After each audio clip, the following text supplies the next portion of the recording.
The story begins when Seo confesses his feelings to his schoolmate, and the girl doesn't know how to reject him politely. He adds that he has liked her since the first day he saw her, and that feeling has never changed. However, seeing the hesitant expression on her face, he assumes she might hate him for his weight. She immediately clarifies that she doesn't hate him. Hesitantly, she adds that he is a funny and sensible person, so there's no reason for her to hate him. Then she makes an excuse to reject him. After school, he meets his best friend, who asks about the confession. With a darkening mood and tears in his eyes, he replies that she rejected him because she wants to focus on her studies. His friend remarks that she should at least make a sensible excuse, as she has never been interested in studies. While they are walking ahead, a ball rushes towards Seo, which he catches with precise skill before it can hit him. The player immediately rushes to him, asking about his well-being. He asks his friend with a sad expression about the reason for his being overweight. His friend replies that he is also curious because Seo is very good at sports. He never sees him overeating. And not only that, he exercises regularly. He adds that if everyone put in half the effort Seo does to lose weight, the world would be filled with fit people. He then suggests Seo visit a doctor. Seo informs him that he has already done so several times, but the doctors told him that if he can't lose weight no matter how hard he tries, it must be genetic. When he enters his apartment, his friend's words still echo in his mind. He looks at pictures of very smart and fit people who are his parents, and thinks that if genetics is the reason behind his overweight, then he might give up. His mother is a very beautiful woman, while his father is a Korean wrestler with great strength and numerous awards under his belt. He thinks about his mother's words that his father was able to build those muscles without putting any effort. He looks at the salad in front of him and decides to go for an unhealthy meal, reasoning that no matter what he does, he can't lose weight, so he might as well spoil himself. However, he doesn't have the courage to do so and sticks to his regular salad meal afterward. At night, he is seen jogging in the streets while measuring his steps. His device informs him that he has broken his own record, with his current speed being 9.5 miles per hour. While venting his frustration about his classmate and pushing himself to his limit, he doesn't notice how far he has gone from home. He decides to check his location, but before he can, someone comments on his fast speed despite his body weight. It's an old man sitting on the railing of the bridge. The man adds that his speed might come from his genes. Then the old man jumps 15 feet from the bridge, frightening Seo. The old man tells him there's no need to be afraid of him. He introduces himself as Mangtae, the one keeping an eye on all the demons of Korea. Seeing Seo's confused expression, Mangtae realizes that Seo has no clue what he's babbling about.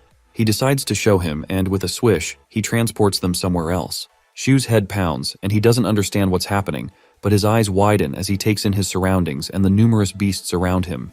The old man informs him that this is the demon realm, where everyone who can enter is a demon. He explains that there was a time when demons were worshipped by humans, but now they are just a part of human superstition. He adds further that every 666 years, a tournament is held to choose the demon king. Every species of demon sends their best candidate for this competition, as the current king is going to be dethroned soon. Seo interrupts Mangtae's babbling, while asking how any of this relates to him. Mangtae informs him that every demon kind must send a candidate, and Seo has been chosen because he is the only person in this world with the blood of a goblin. Seo tries to clear up the misunderstanding, while insisting that Mangtae must have the wrong person. But before he can finish, a scary-looking demon jumps beside him.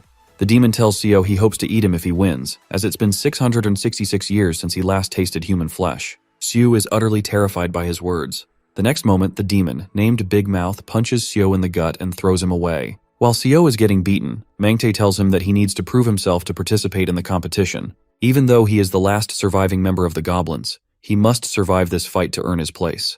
Meanwhile, Big Mouth continues to beat Seo relentlessly. The monster, eager to eat Seo, keeps complimenting his great endurance as Seo struggles to hold on. Big Mouth is ready to pounce on Seo to devour his flesh, but surprisingly, Seo this time blocks the attack. Seeing this, Mangtae explains that goblins are famous for acquiring skills through instinct rather than learning. By the force of nature, their bodies adapt to the skills they need.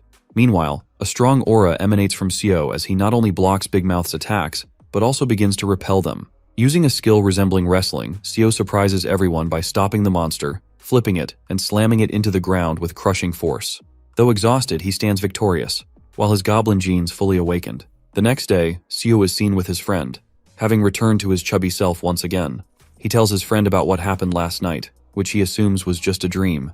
When he mentions flipping the monster after being beaten, his friend comments that it's strange since people usually dream about things they do in their daily lives, and Seo doesn't has left wrestling for a long time.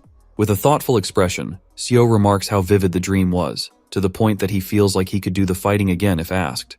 His friend jokes that Seo might be getting ahead of himself. Seo agrees with a sigh, then comments that it's probably true that he's so obsessed with losing weight that he dreamed of gaining muscles instead of fat in the blink of an eye. Suddenly, Seo finds himself back in the demon realm and realizes that his conversation with his friend was just a dream, while his reality is now in front of him. Mangtae approaches him with a female companion, who tells Seo that he had passed out after his battle, but now regained consciousness earlier than expected. Seo, on the other hand, refuses to believe that this isn't a dream. He looks at the monster to convince himself that it's real. Countless questions flood his mind, like how he can return home, and what will happen to his chubby body now that he has gained muscles. Mangtae turns to his companion and asks for her opinion. She doesn't look happy or satisfied, while expressing her displeasure that Seo is not only a half-goblin, but also managed to fight a creature she can barely call a demon at all. This kind of demon relies entirely on brute force instead of using magic. So when it comes to facing real demons, Seo will obviously face difficulties. Eager to return home, he asks Mangtae if he can go now that he has proved himself. The old man replies that the judgment has already been passed and shows it to him. During the verdict, the demons were impressed to see Seo knock out his opponent in one go, as they believe his body might truly be hiding great power. They were even more amazed to witness goblin wrestling after a long time. The old man then declares Seo a demon instead of a human and orders the news to be spread everywhere. One of the demons is particularly excited about the upcoming festival after hearing this announcement. In the present, Mangtae explains to Seo that by listing him as a demon instead of a human, so that no demon will dare to hurt or try to eat him. This is okay with Seo, but he eagerly wants to go home and asks again. The girl in front of him scoffs at his naivety, because by declaring him a demon, he can't return to the human world unless he's 500 years old and skilled enough to hide his true identity as a demon. He tells them that he is completely harmless and won't cause any trouble, even if he goes to the human world. Seeing him still insist on his foolishness, Mangtae tries to attack him, claiming that he will kill him. To Seo's surprise, he instinctively jumps backward to dodge the attack. Mangtae explains that Seo doesn't know how much power his body possesses. Goblins are considered one of the strongest species of demons, and even in his initial form, Seo is 10 times stronger than a human. If any human were in his place, they would have been wiped out or broken down by now. Now he truly understands what Mangtae is trying to tell him, but he is still reluctant to stay there for 500 years. Mangtae tells him that it's possible that he only has to wait for 6 months. After that, the new demon king will be chosen during the festival. He explains further that 606 years ago, demons were free to roam the human world, scaring or shaking humans however they pleased. However, there were also some human-friendly demons who saved humans from malicious ones. In this way, humans had two emotions toward demons. They either feared them or worshipped them.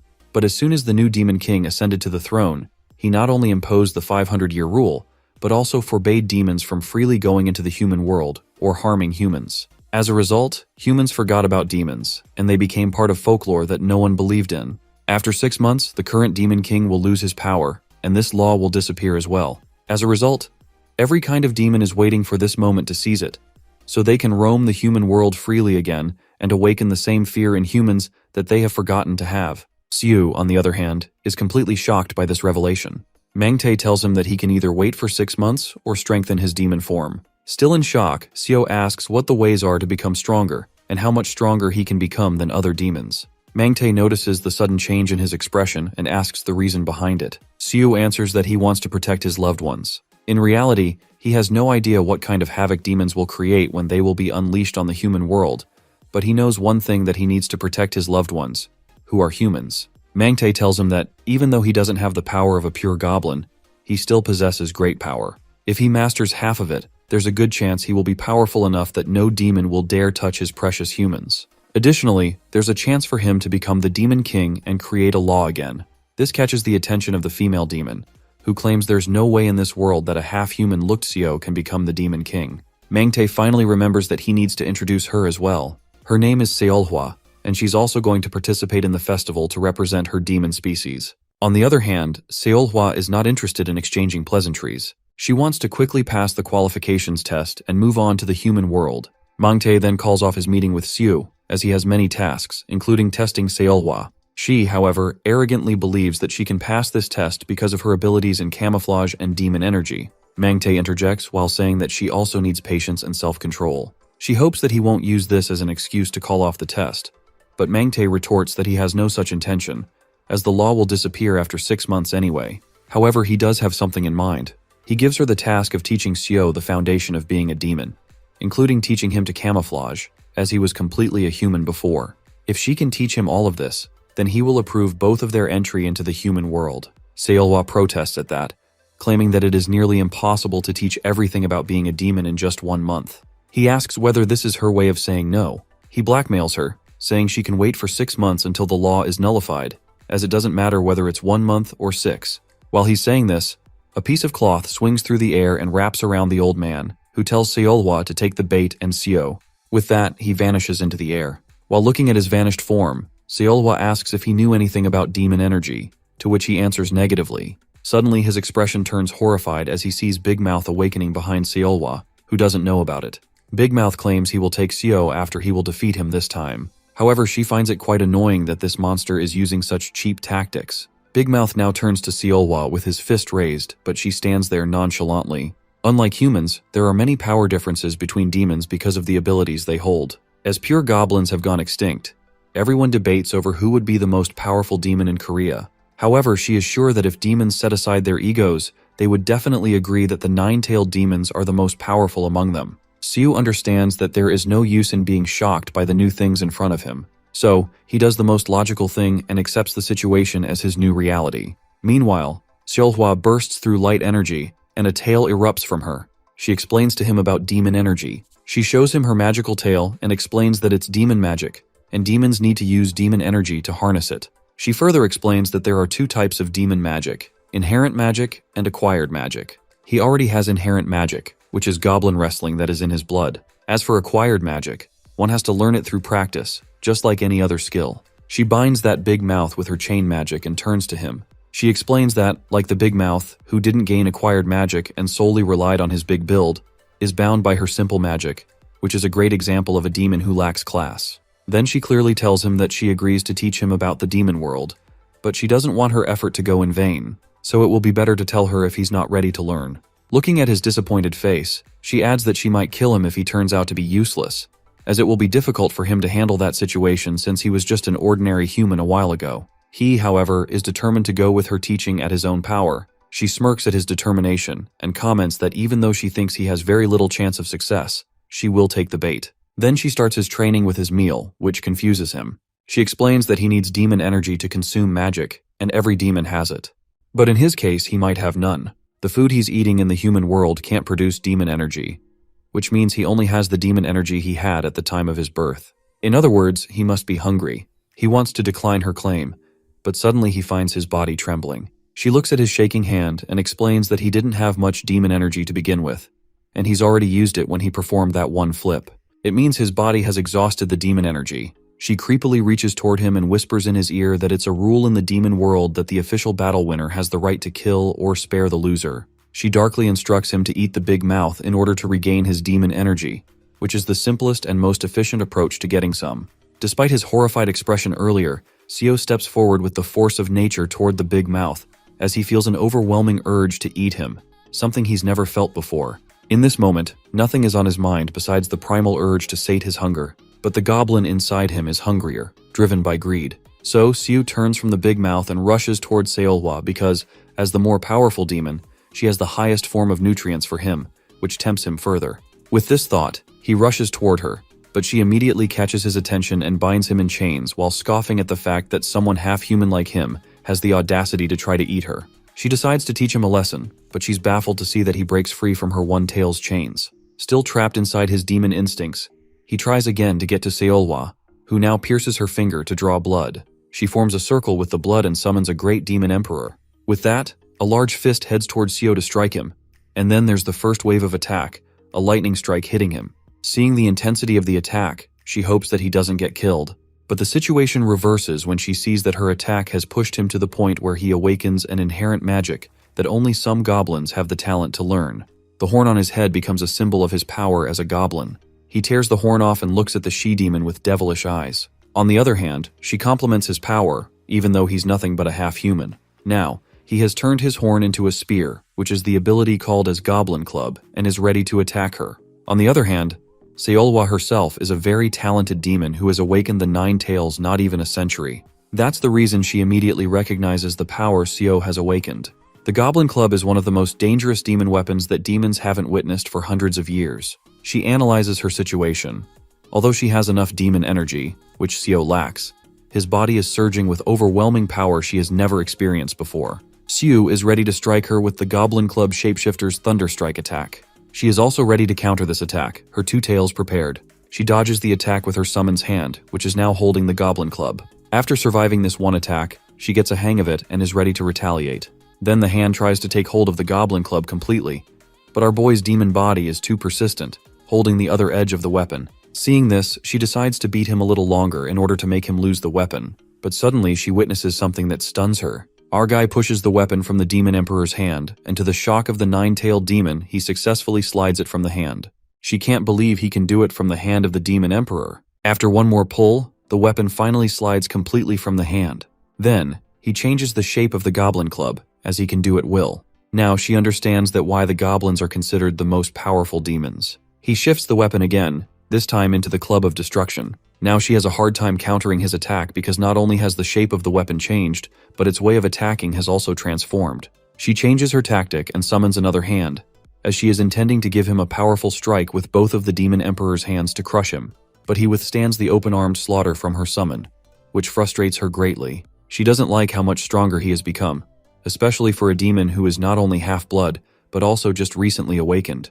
This is the reason why goblins reign over demons. However, she also observes that, regardless of his power, he has very low demon energy reserves. So, there is a high chance he will destroy his own body. Therefore, she decides to take the matter into her own hands and boosts her energy first with 3 tails, but then decides to go up to 5 tails in order to defeat Seo.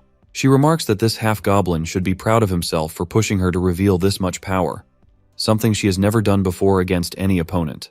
With the energy of 5 tails, she summons the upper half of the Demon Emperor, ready to pound on our guy. The summon attacks him with the 5-gate first attack, which finally lands. Now he lies on the ground, the land around him completely destroyed. He's on the verge of losing consciousness. Meanwhile, Seolhwa comments that there's a chance he might die soon, as his body is exhausted and at its breaking point. This happens when someone like Seo tries to take on someone like Seolhwa. Now, she is irritated by the expected lecture she's going to get from Mangtae. Meanwhile, she also looks at him, who is on the verge of breaking down while crying, and remembering his mom. Seeing him this pathetic, she can't help but decide to help him, albeit reluctantly. Then, she gets him up and kisses him, which is a way of transferring her demon energy, the one she's been saving for herself, to him. At the end, she grunts, hoping he'll be worth her effort. Later, he is seen waking up in a room.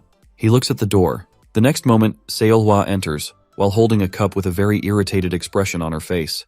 He looks at her nervously. Next moment, he is apologizing for all the fiasco he has caused. He explains that, even though he was fully conscious of his actions, he couldn't control his body. However, she just points to the drink she brought for him and offers him to drink it before it gets cold.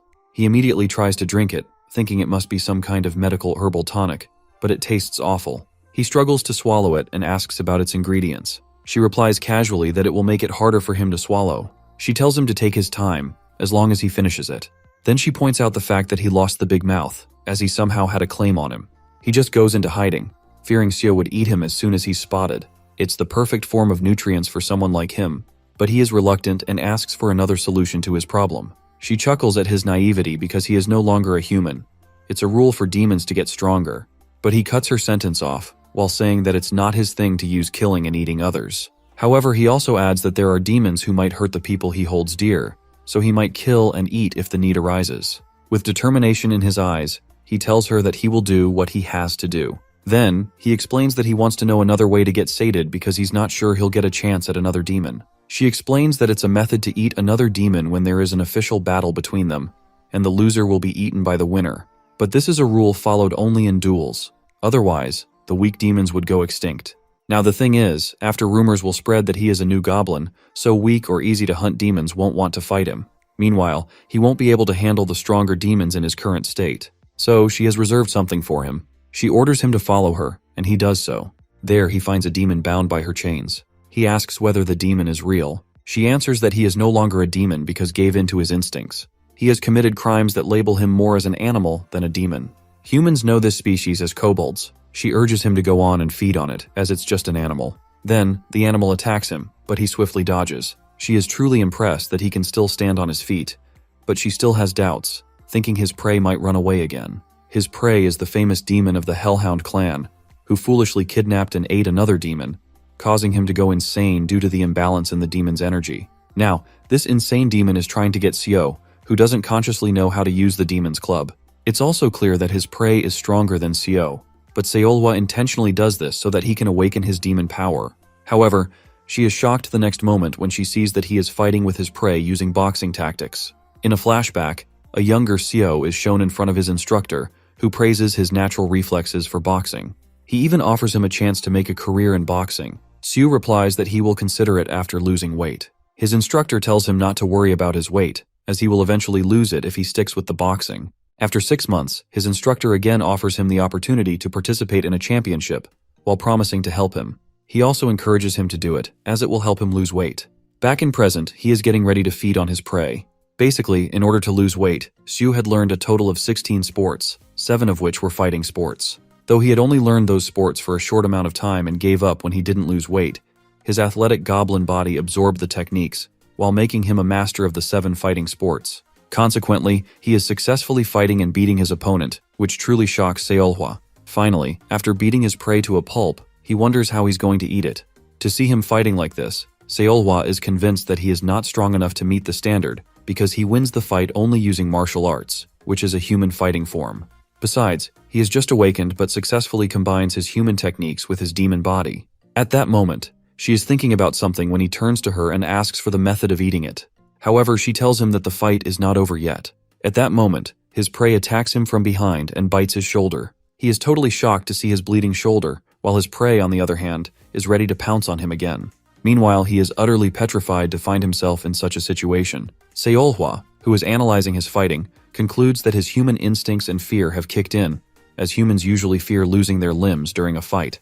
That's why he is panicking. However, he is stunned to see his shoulder intact the next moment. His abdomen has been scratched as well, but it heals almost instantly. Seeing this, he understands that his demon body has greater durability and a remarkable ability to recover quickly. Now, he throws his human instinct for self-protection aside and focuses entirely on the fight.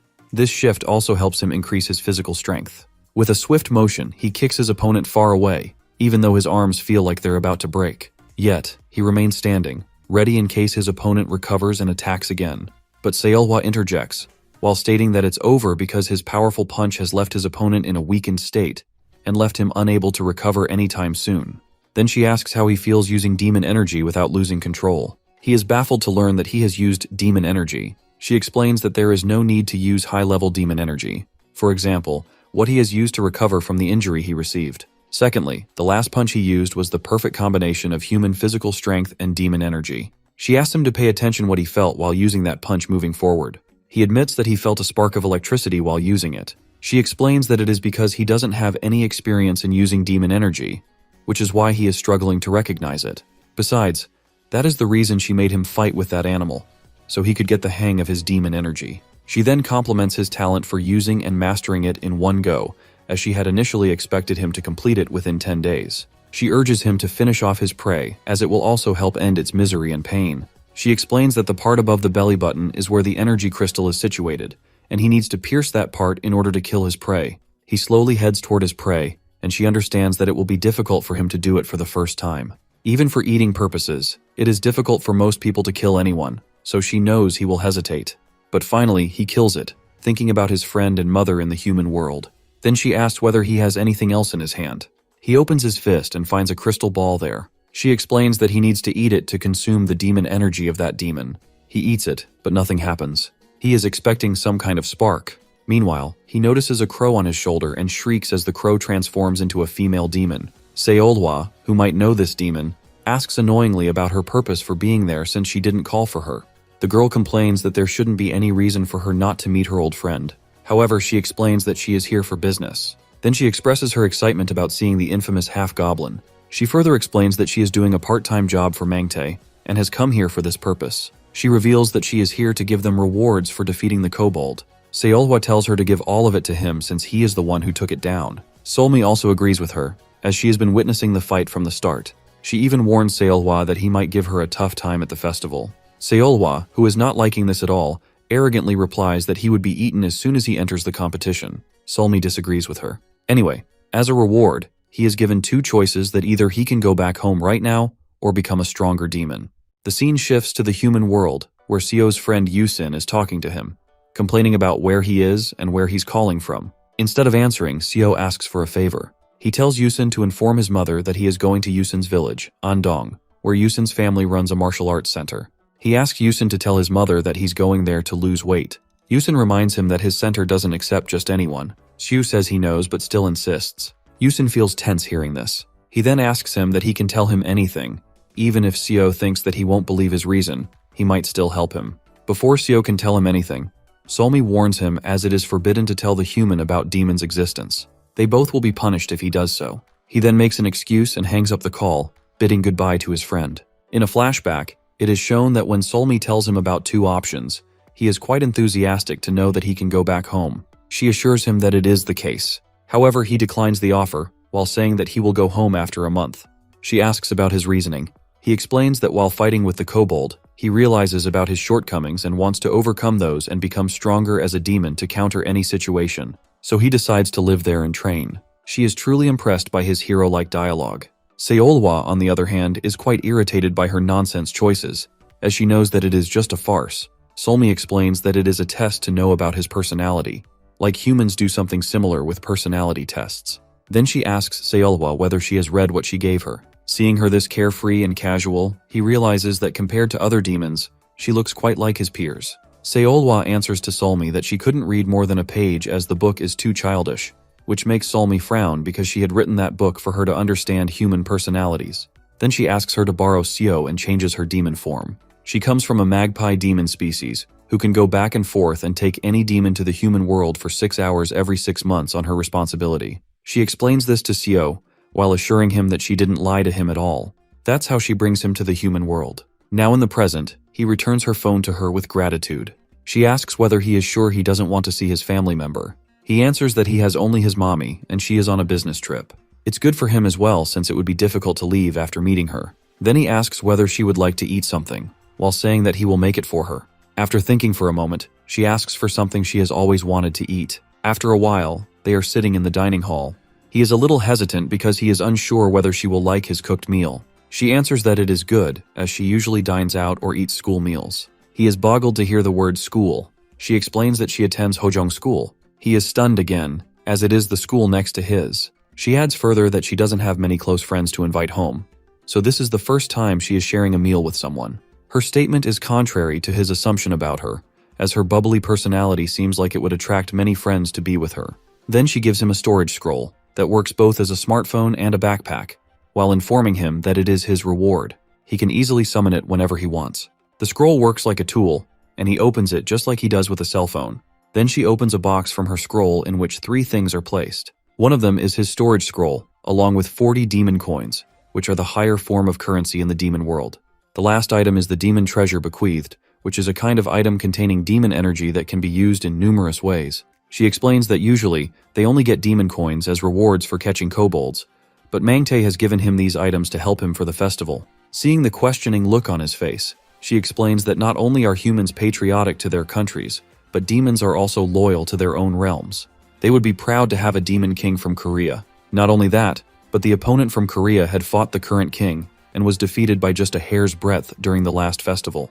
He was also a goblin, so they might be betting on him this time. After listening this, he explains that he didn't even know since yesterday that he was a goblin at all. She assures him that he is coping very well. Besides, when he is already on board to become a stronger demon, why not aim for the highest? She dryly comments that if he wants to protect humans, he should become a king and maintain the current law that protects them. Meanwhile, Seo notices something written on her scroll and points it out to Solmi. She shakes it off, saying that it is an emergency summon to call the nearby demons. When they are in the human world, they are called in case a demon is breaking the law. It is unlikely that something like this happens, but suddenly she stops mid-sentence, as she realizes that it must be true. Not only her, but our dude also senses something amiss, which turns his expression into a grave one. Later that night, Seo is checking his rewards and trying to figure out how to use them. After checking the scroll, he wears the bequeathed item and wonders whether it can be used for offense or defense, like a shield. He decides to ask her when she returns. He checks the time, realizing only a few minutes are left before they need to return to the demon world.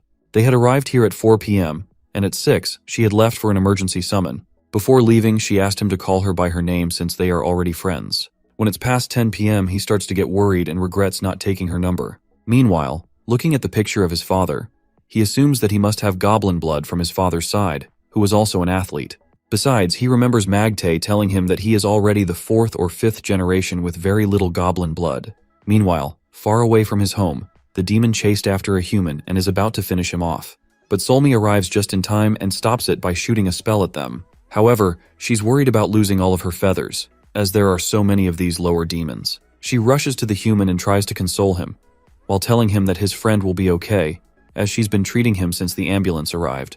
But another demon appears behind her in the meantime. Someone eliminates that demon while commenting that the Solmi's clan would be ashamed of her if she were taken down by such lower demons. She nervously replies that her clan doesn't have such high expectations like his. Besides, she knows that he has her back like a big brother. He, however, doesn't prefer her like a sister, and then gets back to business. He hypnotizes the person and plants a fake memory of the incident. She is impressed by his inheritance magic and tells him how she wanted to learn it and begged Seolhwa to teach her, but it was so difficult for her that she gave up.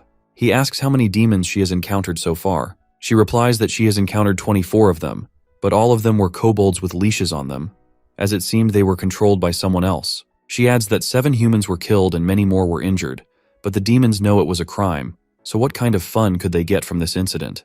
But he doesn't agree with her, while saying that someone is doing it not for fun, but for an advantage. She doesn't understand what advantage a demon could get from killing humans. He explains that their generation doesn't know, but humans are a great source of nutrients for demons, which is why they were hunting them in ancient times. She comments with a baffled expression that she hasn't heard this before. He explains that it's because if anyone knew about this, the human world wouldn't be peaceful, so the information wasn't passed down to the next generation. Not only this, they created this difficult exam in order to protect the human world. He continues, saying that most of the demons think the human world is nothing but boring, and they weren't interested in going there until the law was maintained.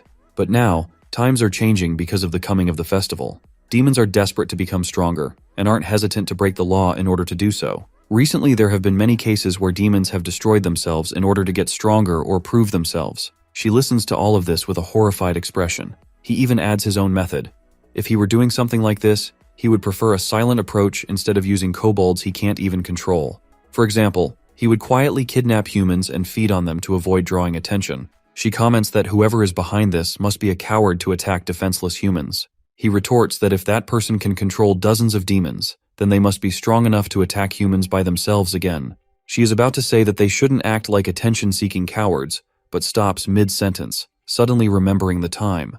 She then flies away from there while apologizing to her companion. Meanwhile, Sue, at home, senses someone and goes to the balcony to check his doubt. He doesn't remember opening the balcony door and wonders who did it. He's going to go back inside when someone shows up behind him, thinking he must be an easy prey. But when that person is about to attack Seo, his reflexes kick in and he dodges the attack without even seeing it. He immediately stands on the railing and saves himself from the attack. The person is shocked to see that he knows goblin wrestling. However, it is revealed that it is still in the goblin nature not to fall for the same tricks twice. His instinct gives him the same chill when he was bitten from behind, and he hurls his enemy away. While looking outside, he hopes that no human is hurt because of his stunt. He feels the chill again, but this time his enemy grabs his neck with the tail of a snake, while telling him that he put everyone to sleep because it would be problematic for him if humans panic around him. He leaps at him while commenting that he is quite powerful for a demon who hasn't developed his demon energy because of his goblin genes. Then, he throws him all the way to the floor while casually commenting that the floor must be weakened by his fall earlier, and now humans will blame it on an accident. He even remarks that Seo should be dead by now, considering he gave him a chance. Meanwhile, our guy understands that the fiasco Solmi is handling is caused by this demon, who seems nothing but pure danger. Then, this snake tells him to die by his hand, as he is going to favor him by giving him a mercy killing since he is at a much higher level than Seo. He then provokes him by showing him his mother's picture, telling him that if our boy submits to him, he will spare his mother. This infuriates Seo, who rushes at the snake-skinned man and is about to flip him with goblin wrestling but stops mid-motion. His enemy has a trick up his sleeve, as he has paralyzed him with his poison ability. He explains that this was his inheritance ability, in which he had to touch his opponent to poison him. The person continues babbling about how some blessed bloodlines of demons don't need this trickery, as they can petrify their enemies with a mere look. As per the rules of this world, he had to be eaten by a stronger being, as he resides at the bottom of the food chain. Besides, he didn't know how to use the weapon on his arm as well. Then he turns into his snake form and is about to devour him. On the other hand, Our guy can barely move, so he decides to use this to his advantage. He subtly uses his weapon and attacks the snake demon with it, but he is pushed away just in time by the snake man, who immediately notices the attack. Now, our boy has crashed into the wall while his enemy complements his skill to pull off an attack even while being poisoned. Suddenly, the snake man notices a small wooden sword in him. Another character appears, wearing a mask, and starts chanting a mantra to attack the snake man. Consequently, lightning surges through the snake man, who writhes in pain. That person reminds him that their night hasn't come yet, but he is there breaking the law. The snake man understands that this person is none other than a human exorcist. Meanwhile, he is thinking that he needs to end this as soon as possible, as this person seems dangerous. Not only this, he faces looming danger not only from Solmi but from her companion, against whom he is no match. Then, he unleashes his strongest spirit, which he had been saving for the festival, but now he needs to use it to survive. He plans to keep the shaman busy sparring with the kobold until he finishes off our guy. But the shaman is quite strong, as before the demon spirit can even attack him, he not only finishes it off but also takes care of the snake man as well. Then, he turns to our guy and asks about the reason for him to be there, as he doesn't feel like a partner of the snake man. Our boy retorts that he can ask the same question to him, wondering who he is. Our boy seems to recognize the voice of his friend, who now unmasks himself. Yusin is also baffled to recognize his friend in this state. Seeing his confused face, our boy answers that it's a long story. Yusin immediately bombs him with questions, but Seo tells him that he can't breathe. Yusin remembers that Seo was attacked by poisonous ability instead of just a common poison, so he can't treat him on his own. Suddenly, he notices that the poison mark is diminishing from his body and is surprised to see that he is recovering. After a while, Seo explains everything to his friend, who doesn't seem too happy to know that he is half goblin. Seo comments that it was his reason for not telling him about his family or occupation. He replies that if he did, they would probably think he's mental, but it's going to end in 6 months, which makes our boy think that he must know about the festival. He asks Yusin whether demons often attack humans. He replies that it's a rare occurrence in the last century, but now it's changing. He explains that humans are the nutrient food for demons, so over the last few months, there have been disappearances of many people from different regions. Though they don't have solid proof that demons are behind it, but they have their doubts, especially considering the blood and damage found at the homes of the missing people. But it is the first time they encounter a demon. Suddenly, a light appears, drawing both of their attention. The next moment, Solmi is at this place, apologizing to Seo for being late and asking about his well-being. But Yusin extends his sword and warns her not to come any closer, or he will treat her actions as a threat and eliminate her. Seo tries to explain that she is his ally, but Yusin interjects, saying that he knows she is a demon who follows the law, which is why he is giving her a warning before doing anything. Then, he solemnly tells Seo that for him, there is no need to get himself mixed up with demons to go home, as he is human despite the demon blood in him. These are the demons who are going to eat humans to get nutrients, so it would be ridiculous for him to get involved with them and need their permission just to go home. Meanwhile, Solmi understands Seo's perspective, who suddenly becomes a demon from human. But the problem is that he is listed as a demon, and if he breaches that contract, it won't be good for either Seo or Yusin. So it would be better if she tried to take Seo to the demon realm by herself, where he truly belongs now. She gets up with the intention of fighting Yusin, but is uncertain whether she is strong enough to defeat a shaman with such a powerful aura. She claims that she is going to take Seo as his guardian. Upon hearing this, Yusin is ready to fight her back. However, the situation takes a turn when Seo pushes his friend back, making him drop his sword. Seo notices strange engravings on the sword. Yusin, on the other hand, first thinks that maybe his friend is under demon control, but he rejects this theory as he doesn't sense such an aura coming from him. He asks Seo about his purpose for doing this. Seo answers his shaman friend that he is right about demons hunting other demons, as he had done the same thing yesterday. Though he doesn't want to hurt anyone, if he has to eat a useless demon in order to protect himself and his loved ones, he will definitely do it. Yusin tries to convince him that he is powerful enough to protect him and his mother for the next 6 months. But our guy cuts him off with more nonsense, claiming that he is going to be the next demon king. His friend asks if he has any idea what his claim means. He answers that he has very little knowledge about it, but he knows he has a chance to become one. So maybe he can stop the human world from turning into a nightmare. Yusin tries again to say something, but he consoles him, while asking him not to be upset about it. He's always like this. He believes in trying his best instead of waiting for things to happen on their own. In the end, he exclaims that he is going to do it. Yusin, now convinced by our guy's speech, conveys that he doesn't have the right to make decisions for him, whether he is human or demon. But as a demon, if he even crosses the line, he will take him down, which is agreed upon by our boy. Then he turns to Solmi and asks her name. She introduces herself as a messenger from Yumang. He puts on his mask and apologizes for interfering in their business. But he adds that if anyone breaks the demon law and hurts or murders his friend, he will hunt down whoever is involved. Then, he bids his friend goodbye, adding that he will protect his mother. Afterward, he leaves, and Solmi falls to the floor, claiming how scared she is of him, as it is her first time meeting a shaman. She assures herself, wondering if all of them are this scary. Someone else interjects, saying that Yusin is the special one. It is Goyu, Solmi's partner earlier, who now follows her there. He explains that he comes to help her because she charged in without knowing what kind of enemy she was going to face. If she faces a mystical level demon or something stronger, she must be eaten alongside him. Then, he greets our boy, who is now infamous as a half-goblin. Basically, the large population of demons is based on bestial demons who take on animal forms. The higher class of demons, who are passed down from mythical creatures like Seolhwa as a nine-tailed fox, are this kind of demon. At the top of the food chain are the demons who come from their root, and are called divine demons. These are the kinds of demons that were worshipped in the past. Now, standing in front of our guy, Goyu introduces himself as his opponent in the festival, representing his Black Tortoise clan. Goyu extends his hand towards him. Our boy is going to meet his hand, but Solmi's voice stops him, warning him not to touch it. Then she reprimands Goyu, saying that Seo is already in a bad state, but he expresses that he doesn't care at all. He meets our boy's hand, commenting that it's fun to hear Seo claim that he will become a demon king. With this, he bites his thumb to activate his acquired magic, called Spacefold. The next moment, they are in another space. Our boy Wobbly tries to stand on his feet. Goyu praises his strength, saying that not many can stand when traveling from one space to another for the first time, especially when they are pulled suddenly. Looking at his face, Goyu notices that our guy is not surprised at all. Our dude seriously asks whether he brought him here to eat him. He answers ambiguously, then asking him whether he plays video games. He answers that he did play during middle school but stopped when he entered high school. He is asked about his favorite genre of game. Our boy replies that he doesn't like online games since they are all about selling items, so he sticks to action RPG games. Goeyu likes his answer, and the next moment he attacks him, but our boy swiftly dodges it. Looking at him, Goyu observes that Seo has already assumed he has to fight with him, so she dodges his attack with that perspective in mind. He really thinks that Seo is a great demon.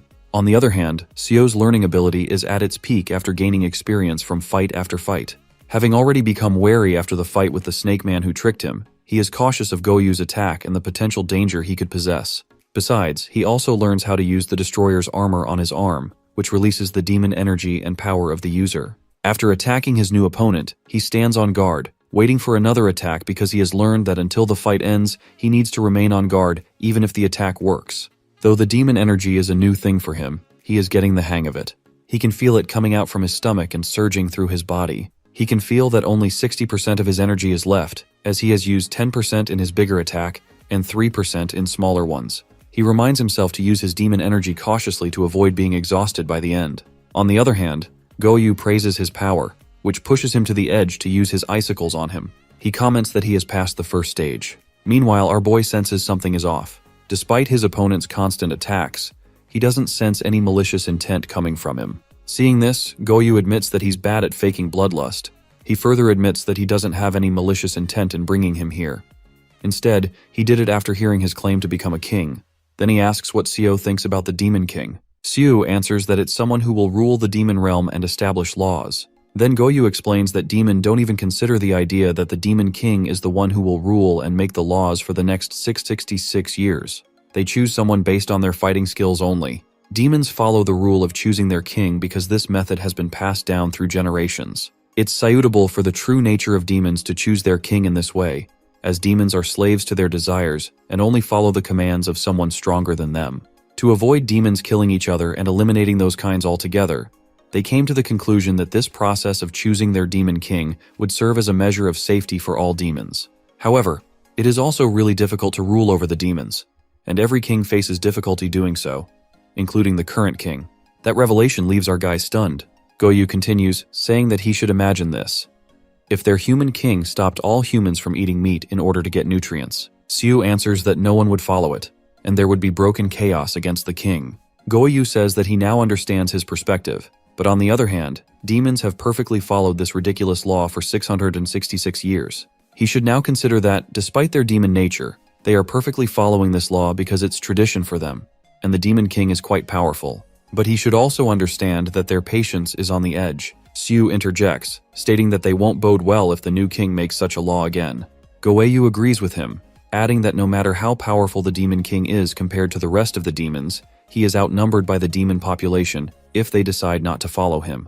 In this way, not only will the authority of the demon king be challenged, but the very system to create one will be crumbled as well. So, it would be better if Siu doesn't state that he will be the next demon king and maintain that law, as not many demons will like this statement. He may have falsely assumed that demons are nice because of seeing Solmi, but she is just as naive, not knowing the reality of this world. Siu, on the other hand, is ready to fight him off. Goyu then makes an offer, impressed by Siu's wit and potential to become a king. If he joins his cause, he will let him rule Korea if he becomes the demon king, though he won't still be able to ban demons from eating humans. In this way, he can make sure that the safety of his loved ones is ensured. Suddenly, he asks Goyu how much stronger he is to have such high confidence in becoming the next demon king. Goyu answers that he might not be the strongest in Korea, but he is strong enough to participate in the festival. Then he accepts the deal after hearing Siu's statement, extending his hand to him. Goyu is glad to hear this and meets his hand. However, he is shocked after feeling the attack of demon energy through the handshake. Now, Siu's instinct for goblin wrestling is on a different level, as he has used almost all of his remaining energy in this one attack. He didn't do it on instinct, but consciously. Then he attacks Goyu again with his goblin wrestling, with steel determination and resolve. After a while, when the dust settles, we can see him, clearly shaking after using almost all of his demon energy. Now he doesn't have any source of recovering his energy and stamina, so there's no chance he will continue this fight anymore in this state. Goyu is now in front of him, praising his combat skill as he skillfully holds his intent while attacking him. Then, he uses his inheritance energy, which is Arctic frost, freezing and controlling the water around him, and using it to his command in order to attack the enemy. Goyu then asks for his last words. Siu tells him that he doesn't have any intention of sharing his will with his enemy. Besides, Goyu had tried to kill and eat him, so he deserves the same treatment.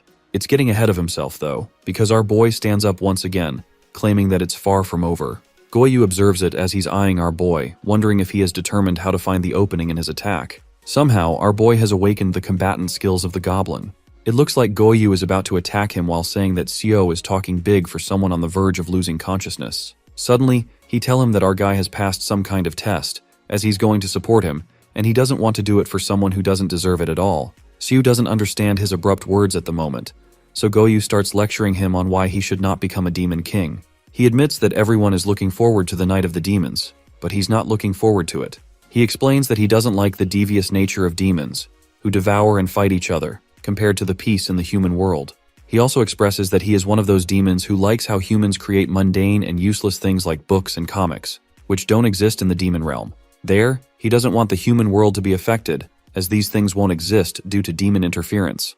By looking at him, Siu notices that he is saying there's a chance there are others with the same ideology as him and Solmi as well. Meanwhile, he asks whether it's a good enough reason to support him, as he can become a demon king himself. He answers that he has a chance to be strong in Korea but not become a king. He explains that it's because almost every candidate comes from the old clan with rich history, so the talented ones will be handed the inherent magic generation by generation.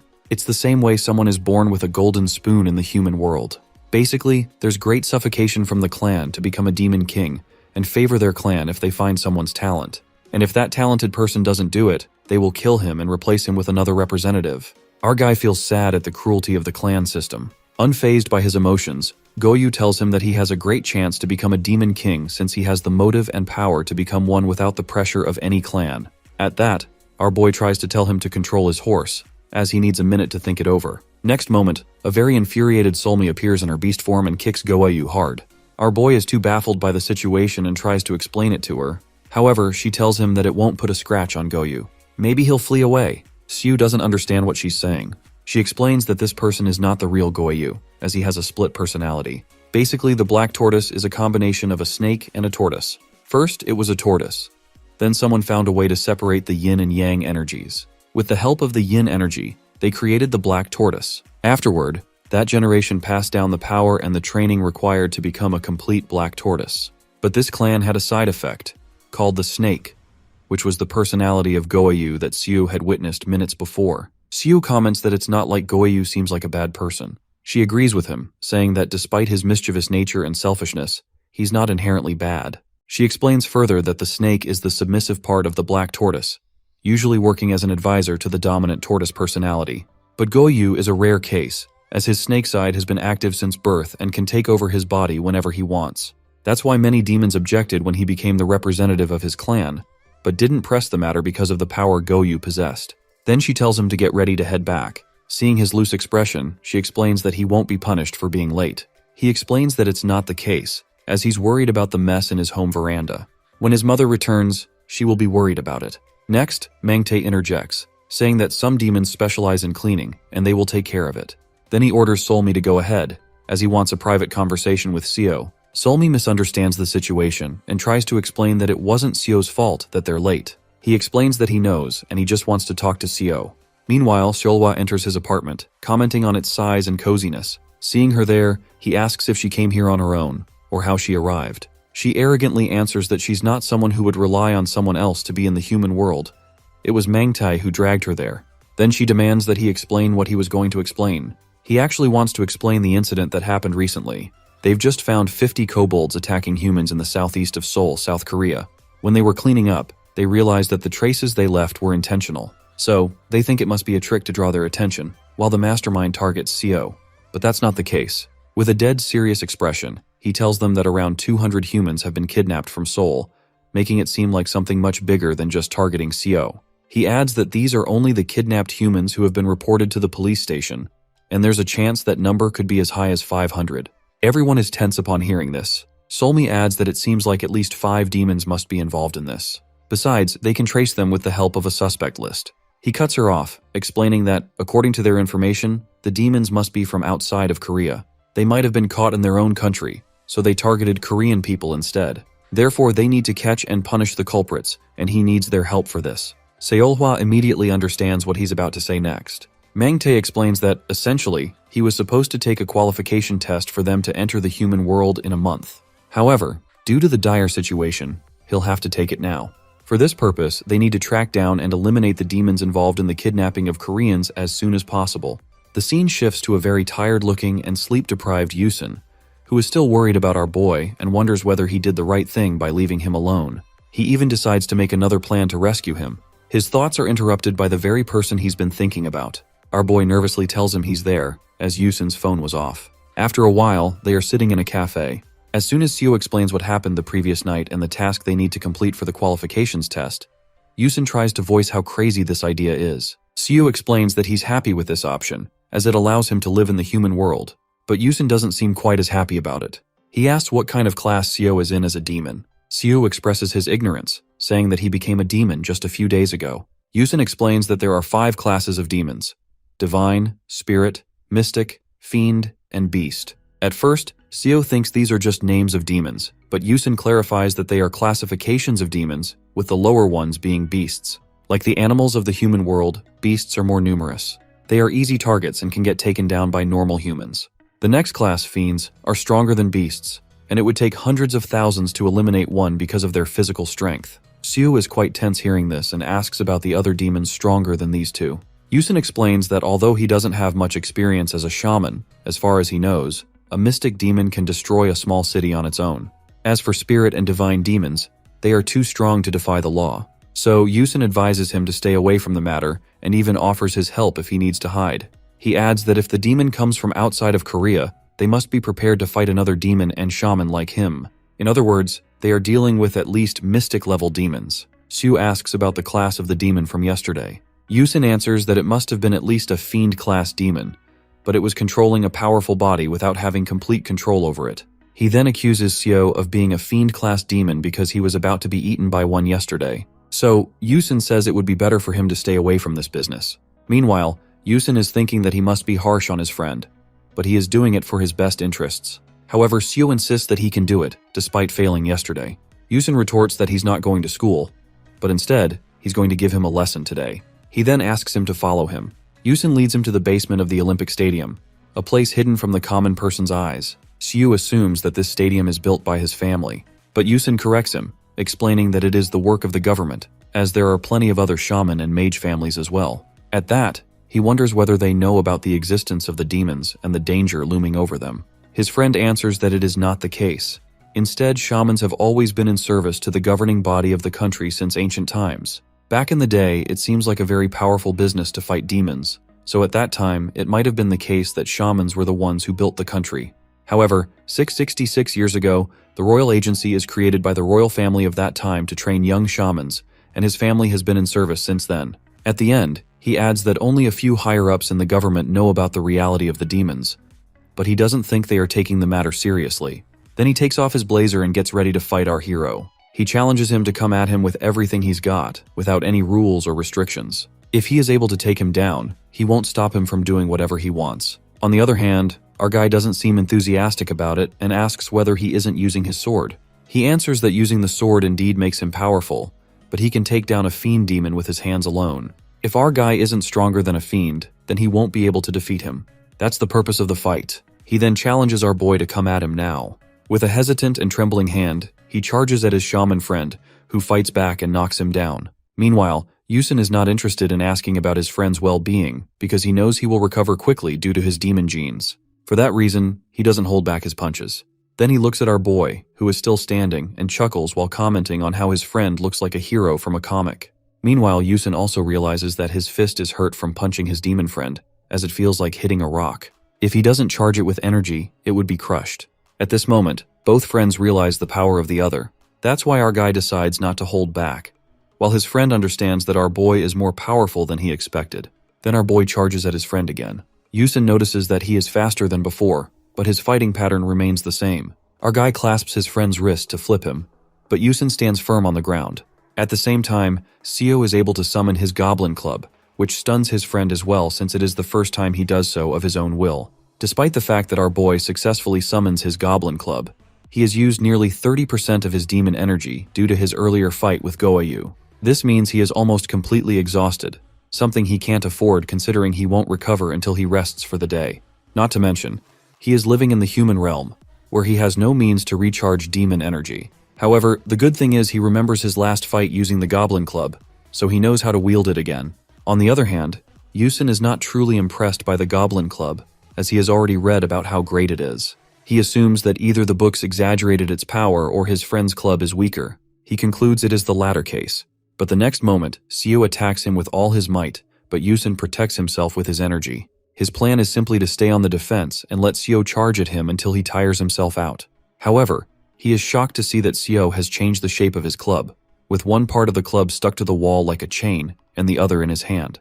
Yusin asks about his plan, and Seo answers with a victorious expression that he won't be able to defeat his friend in close combat, so he is trying something else. He remembers that the last Goblin Club was quite powerful, but since he can't summon it this time, he decides to use the shape-shifting capabilities of his weapon and charges it at his friend. Yusin, however, barely dodges the attack. He even shouts that Seo is using a cheap trick. Our guy answers that Yusin is the one who asked for this test to see whether he can hold his own against a demon. If his life is on the line, he will use whatever it takes, even cheap tricks. Yusin for a moment feels like he is cornered, but the next moment he charges himself with energy and declares that he is not going to hold back, which satisfies our boy as well. Seo charges at his friend again, who is dodging his attacks with his speed. However, with each passing attack, Seo begins to get used to the pattern of speed. Then suddenly, it feels like his attack connects with his friend, which makes our guy worried.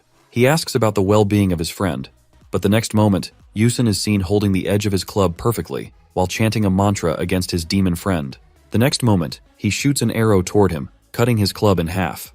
But our boy quickly gets a grip on his club once again. On the other hand, Yusin is at a great disadvantage without his shaman tools, which restricts his ability to use powerful spells against his friend. Besides, he won't be able to control his spells properly without a tool. So, he does what he can as he creates a spirit sword using his shaman energy and dashes forward. The next moment, their weapons clash with each other and Seo's weapon is broken, which baffles him. However, Yusin is also holding back to avoid hurting his friend. But Seo remains persistent, and in the end, he punches his friend hard, knocking him down. It feels like our boy himself can't believe that he has defeated his friend, and assumes his friend must have been holding back. His friend answers that he wasn't holding back, as he had created the best demon sword, one capable of defeating even a mystic demon.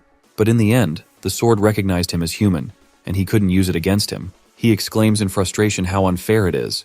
The scene changes to Yusin with a bandage on his nose while our boy is fidgeting, which annoys his friend. Seo asks about his nose and whether it will leave a scar. He answers that he has gone through difficult training, so it won't leave a scar and will heal in a day. Besides, He knows our boy held back when punching him. If he had punched him with all his might, it would have crushed his nose. Then he permits him to do whatever he wants. Our boy thanks him for understanding. Yusin clarifies that it's not understanding. It's because of the deal they made. Then he extends a gourd bottles to him. Yusin explains that these are a kind of bomb he can use in emergencies. He teaches him how to use it and adds that, given his power, just holding them is enough to make them explode. He warns him not to use more than one simultaneously, even if the situation demands it. Seeing it, he hesitates to take the gourds as he can sense an immense amount of energy coming from them, meaning they must be difficult to make. At this, his friend asks whether he has seen something like this before. He answers negatively, adding that he can feel the same shaman energy he sensed coming from Yusin during their fight. It's true because those are shaman tools created by Yusin himself to store his shaman energy. These tools are powerful and meant only for emergencies, and anyone possessing them can use shaman spells. Yusin is baffled to see that his friend can sense the energy from the gourds even though it is sealed. He then asks Seo to give him his hand. What he is doing is palm reading. Yusin knows he can read one thing from his friend's palm, which is his spiritual energy. He is shocked to read that he has a natural talent to become a shaman. Seeing this, his mind starts to reel at the possibilities of making his friend a shaman. He first regrets that if he is not a demon, he can ask his father to train him. But then a new notion comes to his mind. Whether he should ask his father to take him as his disciple since Seo is still half human. Then he rejects this idea as well because there are people who won't see this humbly. Even if he is not his friend, he won't look kindly on a goblin who has the potential to become a shaman. Seeing his confused expression, Yusin tells him that he has a tough life ahead of him, which makes our guy wonder whether Yusin can read it through his palm. Then he changes the topic and asks Seo when he is going to come back to school. He expresses his concern about his uniform and clothing, as everything has shrunk down after he gains muscles instead of fat. Yusin playfully remarks about how everyone is going to get crazy to see his new look. Our guy doesn't look happy about that perspective of things, despite his friend looking forward to it. Then he checks the time. It's already lunchtime. Seo offers to treat him, but Yusin insists he goes to Seo's place, as he made wonderful fried rice last time. At that, our boy awkwardly tells him that he has a guest at his home. Besides, he needs to go somewhere after lunchtime. Sensing his awkwardness, Yusin assures him that he doesn't need to be so cautious, reassuring him that he's not going to meddle with demon business. So, he decides to make plans for lunch some other time and steps ahead. He stops for a moment and tells our guy that he hasn't done anything wrong, so he should walk with his head high and have confidence in himself. After a while, our boy is standing in the old neighborhood, finding a certain location, wondering if he's at the right place or not. Then he reads a Chinese house nameplate. The next moment, a man opens the door, and the boy immediately recognizes him as a strong demon. He steps past him and finds a woman standing at the door who welcomes him as the vice head of the Yanghoi house. He introduces himself and mentions that Mang Tae sent him there. She asks him to go inside, as they already knew about his arrival. When he goes inside, he feels like a dark cloud is looming over the place. When they enter, he's shocked to find Chinese-style houses there. He settles himself down in front of his host, from whom he asks about his suspicions, wondering if they're not in Seoul. He can feel that the air is fresh, unlike the air of the city. She confirms it by saying that it's the rising dark moon quarter, which is a separate space from the city, and that's why the air is fresh. She informs him that their main purpose is to serve as a store for the demons living in the human world, while helping them adjust there. He remembers the same words Mangtai mentioned about them. Then he summons his storage scroll, shows her his money, and asks whether he can buy things with this currency. She answers affirmatively, while adding that they also work with exchanges. He shows his confusion about it, and she explains that they can also exchange monster currency for human currency. Recently, one monster coin can be exchanged for 3 million won. When he calculates the amount he will get for his monster coin, his face pales as he realizes how much money he can get. Then she shows him a monster pill, which is a kind of medicine made for monsters to acquire their demon energy, something that's quite different from how it's acquired in the natural human environment. He decides to purchase some, as he needs demon energy so much. Then he notices that they are available in different colors, so he asks her whether it's because they have different efficiencies. She tells him that it's the case, as the golden and silver demon energy pills cost the most, compared to the black ones due to their effectiveness and consumption. She, however, recommends him to try the black one if he wants recovery now. He decides to take the black one, as she told him he will recover by tonight. However, in her mind, she thinks that he won't be able to digest even the black one, because it totally depends on the absorption rate of the monster Niden, which expands as the demon gets older and consumes other demons. But in the case of our guy, it is difficult for him to digest it because, being a half-demon, it will take him 2 to 3 days to digest half of the black pill, and the remaining will be discharged from his body, unlike any high-class demon. She still insists that she isn't lying at all. If he's able to take part of that black pill, he can recover his insufficient demon energy by tonight. The next moment, he takes the pill, and there's a blazing light in front of his host, who is baffled to see that this is the extent of the monster force he had absorbed, that he had digested the pill in just a few seconds. While burning with demon energy, it's the first time he feels more than 100% of his demon energy, even though he is only a half-demon. A few minutes ago, somewhere else in the rising dark moon quarter, the leader of the quarter, Dangwu, is serving special liquor to some demon. However, this demon is more interested in seeing Hongryeon, as she should serve him now after seeing someone else. The leader answers that she will be here after finishing her business with a person sent by the higher-ups. This piques his interest, and he assumes this person must be important. The leader informs him that it's a half-goblin. He is disappointed to hear this, and mocks Seo for being a half-goblin who is going to participate in the festival. He thinks his grandfather should have just left this dying bloodline alone, but he brought Seo into it, someone who shouldn't even have the right to call themselves a demon. Suddenly, this snobbish monster notices that his host stopped serving him liquor. Then he starts to taunt him, while saying that he stopped because he himself is a half-blood. He adds that he has heard this quarter is full of half-monsters who can't call themselves human, but can't be acknowledged by demons either. For him, it's a pretty good idea for them to prove their usefulness to demons. He, at the end, concludes that these half-demons will never be called demons. To this, the leader changes his expression and tells him that he can't see a future and asks him to have more liquor. The guest is disappointed to see his unbothered expression. Then he gets to business and asks about his tone for going into the human world. The leader informs him about the preparation he has done for him to roam around in the human world without encountering many humans. He adds that he can do as much because Useom is doing this to save the human world. But the Useom rejects his statement by saying that he is doing it because he assumes this human world belongs to them, so an outsider doesn't have the right to steal their humans from them. Meanwhile, he is thinking that he took this task in order to get acknowledged by his father so that he can prove himself as a participant from his clan. He wants to suppress the other two candidates from his clan and be acknowledged as a potential candidate to participate in the festival. Then the leader is about to leave and sends Hongryeon to his place, but this demon stops him as he wants something from him. He tells him that he wants to have his vice head at his service for the time being while he is living in the human world. At this, the leader protests that they don't do such a thing, but this demon is too snobbish to listen and demands that he bring her here. Meanwhile, they witness a strong flare of demon energy coming from another part, which catches their attention immediately. Basically, energy resides in every living creature like water in their bodies. So, no matter if they are human, demon, or any other species, they will use that energy, anything to the capacity they hold, to store this energy within themselves. So, basically, this is the universal principle. The next moment, Seo is asking about the well-being of his host and apologizing for the inconvenience caused by him. He feels incredible after having this pill. In reality, this basic principle seems like it doesn't apply to our guy. Meanwhile, the so-called snobbish young master decides to intervene by calling Seo so uneducated that he let his energy scatter around. Hongryeon interjects by saying that it was all her fault, not Seo's. He then shuts her up by saying he didn't allow her to open her mouth. He scoffs at how Seo can't control his demon energy. She, on the other hand, apologizes for the inconvenience to him. Seeing this young master using such words toward him and his host, he is angry because now he is brimming with demon energy, and he is closer to his demon form instead of his human form, in which he was a gentle soul. He turns to the demon and calls him simply rude, asking what our boy said. Now our boy changes his tactic and calls him rude again, but this time more sternly. This infuriates the young master, who is ready to fight with Seo in order to teach him a lesson. Meanwhile, Hongryeon tries to reason with him, saying that violence is not allowed in this place, as it will be problematic for them if the Great Room finds out about this incident. But he doesn't listen to her at all and even watches her as if she has dared to overstep her boundary, throwing an insult at her, calling her a half-blood. Meanwhile, she is totally unprepared for that attack, which she doesn't sense because it is the inheritance magic of the Haiti species. Then he turns to our boy and demands that he kneel in front of him so he can teach him some manners. Then our boy steps ahead, saying that if he's saying that this is an ill manner, then they should just fight. With that, he takes a fighting stance.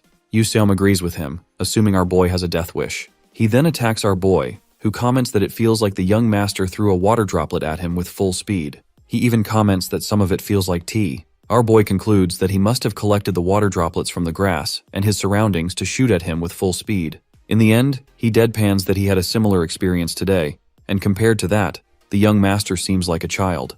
Then he rushes to this snobbish monster while apologizing for hurting his little pride.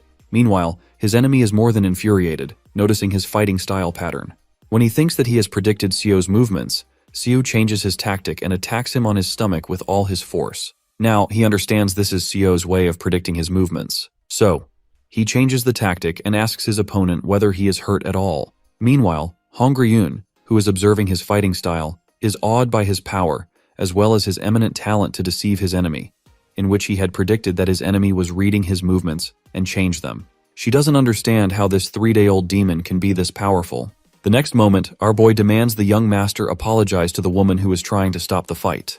But the young master doesn't have any intention of asking for that apology. Instead, he pierces his arm with his impudence spell and attacks him, which our boy successfully dodges, resulting in the fall of the young master. However, the table is turned as the young master uses his special power.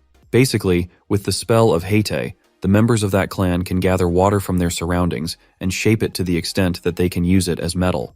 But there is another aspect to this attack. It can also work like poison once it is added to the blood of his opponent.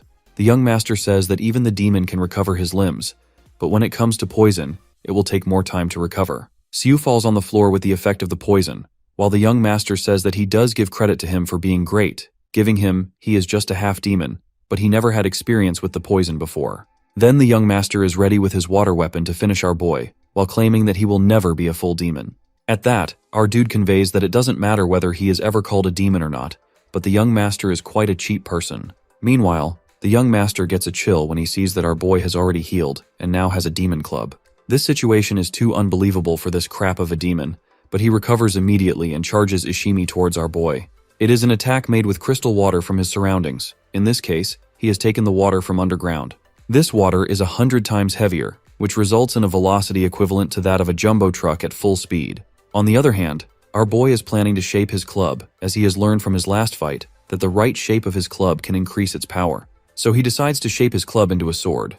Though he is not an expert in sword fighting like his friend, he decides to take a shot at it. Basically, he just needs to sharpen the blade of his sword and charge it up. Besides, he has enough demon energy to do so. He successfully cuts the young master's attack in half. The young master, on the other hand, is totally baffled to see his attack disappear as soon as the water falls to the floor. The next moment, our boy is behind him, repeating his statement that he told him that he can recover 1 or 2 limbs with enough demon energy, so he cuts both of the young master's arms because he isn't going to hold back. After that, our boy is standing in front of him and asks whether he is feeling any pain. As he is used to it being a true demon, then he kicks him away. The young master is seen shaking, thinking that his clan rules over many demons, and being the youngest member of that clan, he is quite obnoxious, and never feels the need to apologize to anyone or face anyone who can really defeat him. Our boy asks whether the young master is ready to apologize, and he immediately asks for forgiveness. Siu says that he doesn't want one, but to ask the woman there. The young master is hesitant to apologize to the woman, as he still thinks she is beneath him, but Sio reminds him that he can go another round with him if he hasn't learned his lesson yet. The next moment, he immediately bows down before Hongryun and asks for forgiveness. Meanwhile, Seolhwa wakes up in his apartment, asking for a glass of water from our absent hero. When she realizes he is not at home, her expression turns irritated. The scene shifts to Moryong, the headmaster of Yanghoi, who begins by expressing regret and anger for the trouble caused during his absence. The leader apologizes for not managing the situation better, admitting that he underestimated the challenges. He says the blame does not lie with him and Hongryun, as they are not capable of handling the youngest member of Heide clan. Moryong then inquires about Hongryun's condition, learning that her injuries are not severe, but that she is emotionally devastated. She feels responsible for the chaos because she gave Sio the black pill without fully understanding the consequences. Moryong acknowledges her mistake, but notes that it was his exceptional ability to absorb the pill that allowed her to reflect on her actions.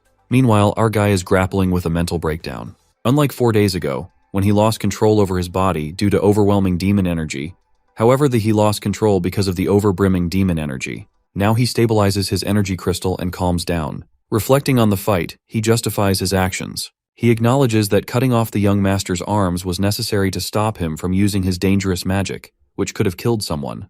However, he feels disturbed by the realization that he derived pleasure from the violence. This conflict leaves him shaken.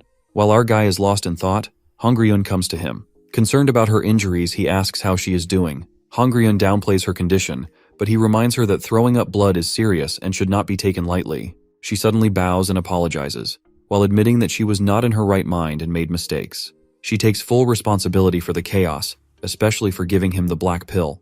Our guy reassures her that the blame lies with those who fought, not her. However, she shocks him by revealing her true motivations, that she gave him the black pill out of jealousy. Hongryun explains her envy stems from being a half-demon like Seo but lacking his abilities. She shares that half-demons often cannot store demon energy in their crystals, making their existence painful and incomplete. They can sense demon energy but cannot absorb it, leaving them perpetually longing for something they cannot have. She admits that she envied his exceptional talent, as he is not only capable of absorbing energy, but does so at an incredible rate. This jealousy led her to deceive him by recommending the black pill. She apologizes deeply, saying her actions were driven by resentment, and she offers to accept any punishment he deems necessary. As Hongryun speaks, the headmaster arrives and interrupts their conversation.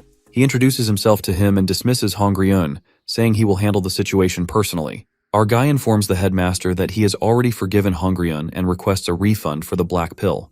The headmaster agrees, while Hongryun expresses gratitude for his generosity, even though she feels her apology was insufficient. The headmaster then reveals a startling fact that Yuseom Siu fought is the youngest son of the prestigious Haitai clan. This revelation surprises him, as Yuseom's behavior does not align with the grace and dignity typically associated with the clan. The headmaster warns that misunderstandings are likely because Yuseom will not present the facts objectively to his family. To prevent escalation, the headmaster suggests arranging a meeting between the two sides to explain their respective circumstances. However, our dude refuses, while saying that he would rather confront the clan directly if needed. He asserts that he will explain the truth that Yuseom resorted to violence over a simple apology and forced him to defend himself. The headmaster acknowledges his reason, but warns him not to underestimate the Haiti clan. Yuseom's siblings are far more powerful than the young master he defeated. Our guy admits that he expects nothing less, and states he is prepared for future battles, as his ultimate goal is to become the Demon King. By listening this, he remarked, "Our boy is quite bold if his statement, and most demons won't take this statement lightly." Especially he had witnessed what demons like Yuseom did. He ambiguity trying to tell him about his purposes of becoming a demon king, just stopping the demons invading the human world. By listening this new purpose of our hero, the headmaster is impressed by his resolve and offers him a token of apology from the Yanghoi house. However, he frames it as an investment in his future rather than a mere gift, showing his growing admiration for our guy's potential. Later, when he enters into his apartment, Seolhwa arrives and scolds our guy for taking so long. She informs him that she has spent the night gathering information about missing people. Based on her findings, she identifies areas likely to be hunting grounds for foreign demons. She declares their plan to investigate one of those locations that night and hunt down the demons responsible. However, before the mission, she insists on preparing properly. She then scolds him for being a poor host and made her wear his gym clothes that smell of his sweat.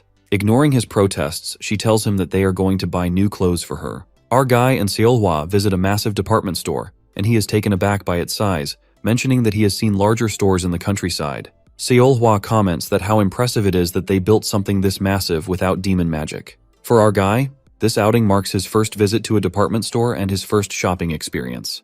As a teenager, he has always had an interest in fashion and had been saving his allowance for a moment like this. However, his past insecurities about his weight often held him back. When he was overweight, his friends used to encourage him to shop, but he always declined, saying he would wait until he lost weight. Standing in the grandeur of the store now, he feels like this is a long-awaited dream coming true. He reassures Seolhwa that she can try on anything she likes, promising to pay for whatever she chooses. She agrees, but when he checks the price tags, he realizes that he might not fully grasp the typical price ranges of such an upscale store, especially since it is his first time shopping there. As they explore, salesgirl enthusiastically remarks that girlfriend of his must be thrilled to have someone so generous. Seolhwa then tries on a stunning dress and asks him how it looks. Although he feels nervous about the cost, he tells her she looks amazing. Internally, he feels relieved that he had exchanged some of his demon coins earlier, ensuring he could afford this shopping spree.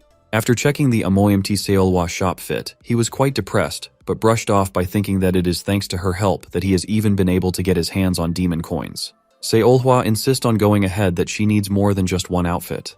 Though slightly alarmed by the mounting expenses, our guy keeps his composure. Seolhwa hands him 10 demon coins, explaining that he should use them if he runs out of funds for her purchases. He is overwhelmed by her gesture but accepts the coins. She confidently moves from one dress to another, showing them to him, seeking his opinion, and enjoying the shopping process. Our guy notes how, despite it being her first time in the human world, Seolhwa seems to know exactly what she wants. She credits her knowledge to Solmi, who had made her read fashion magazines and practice shopping strategies.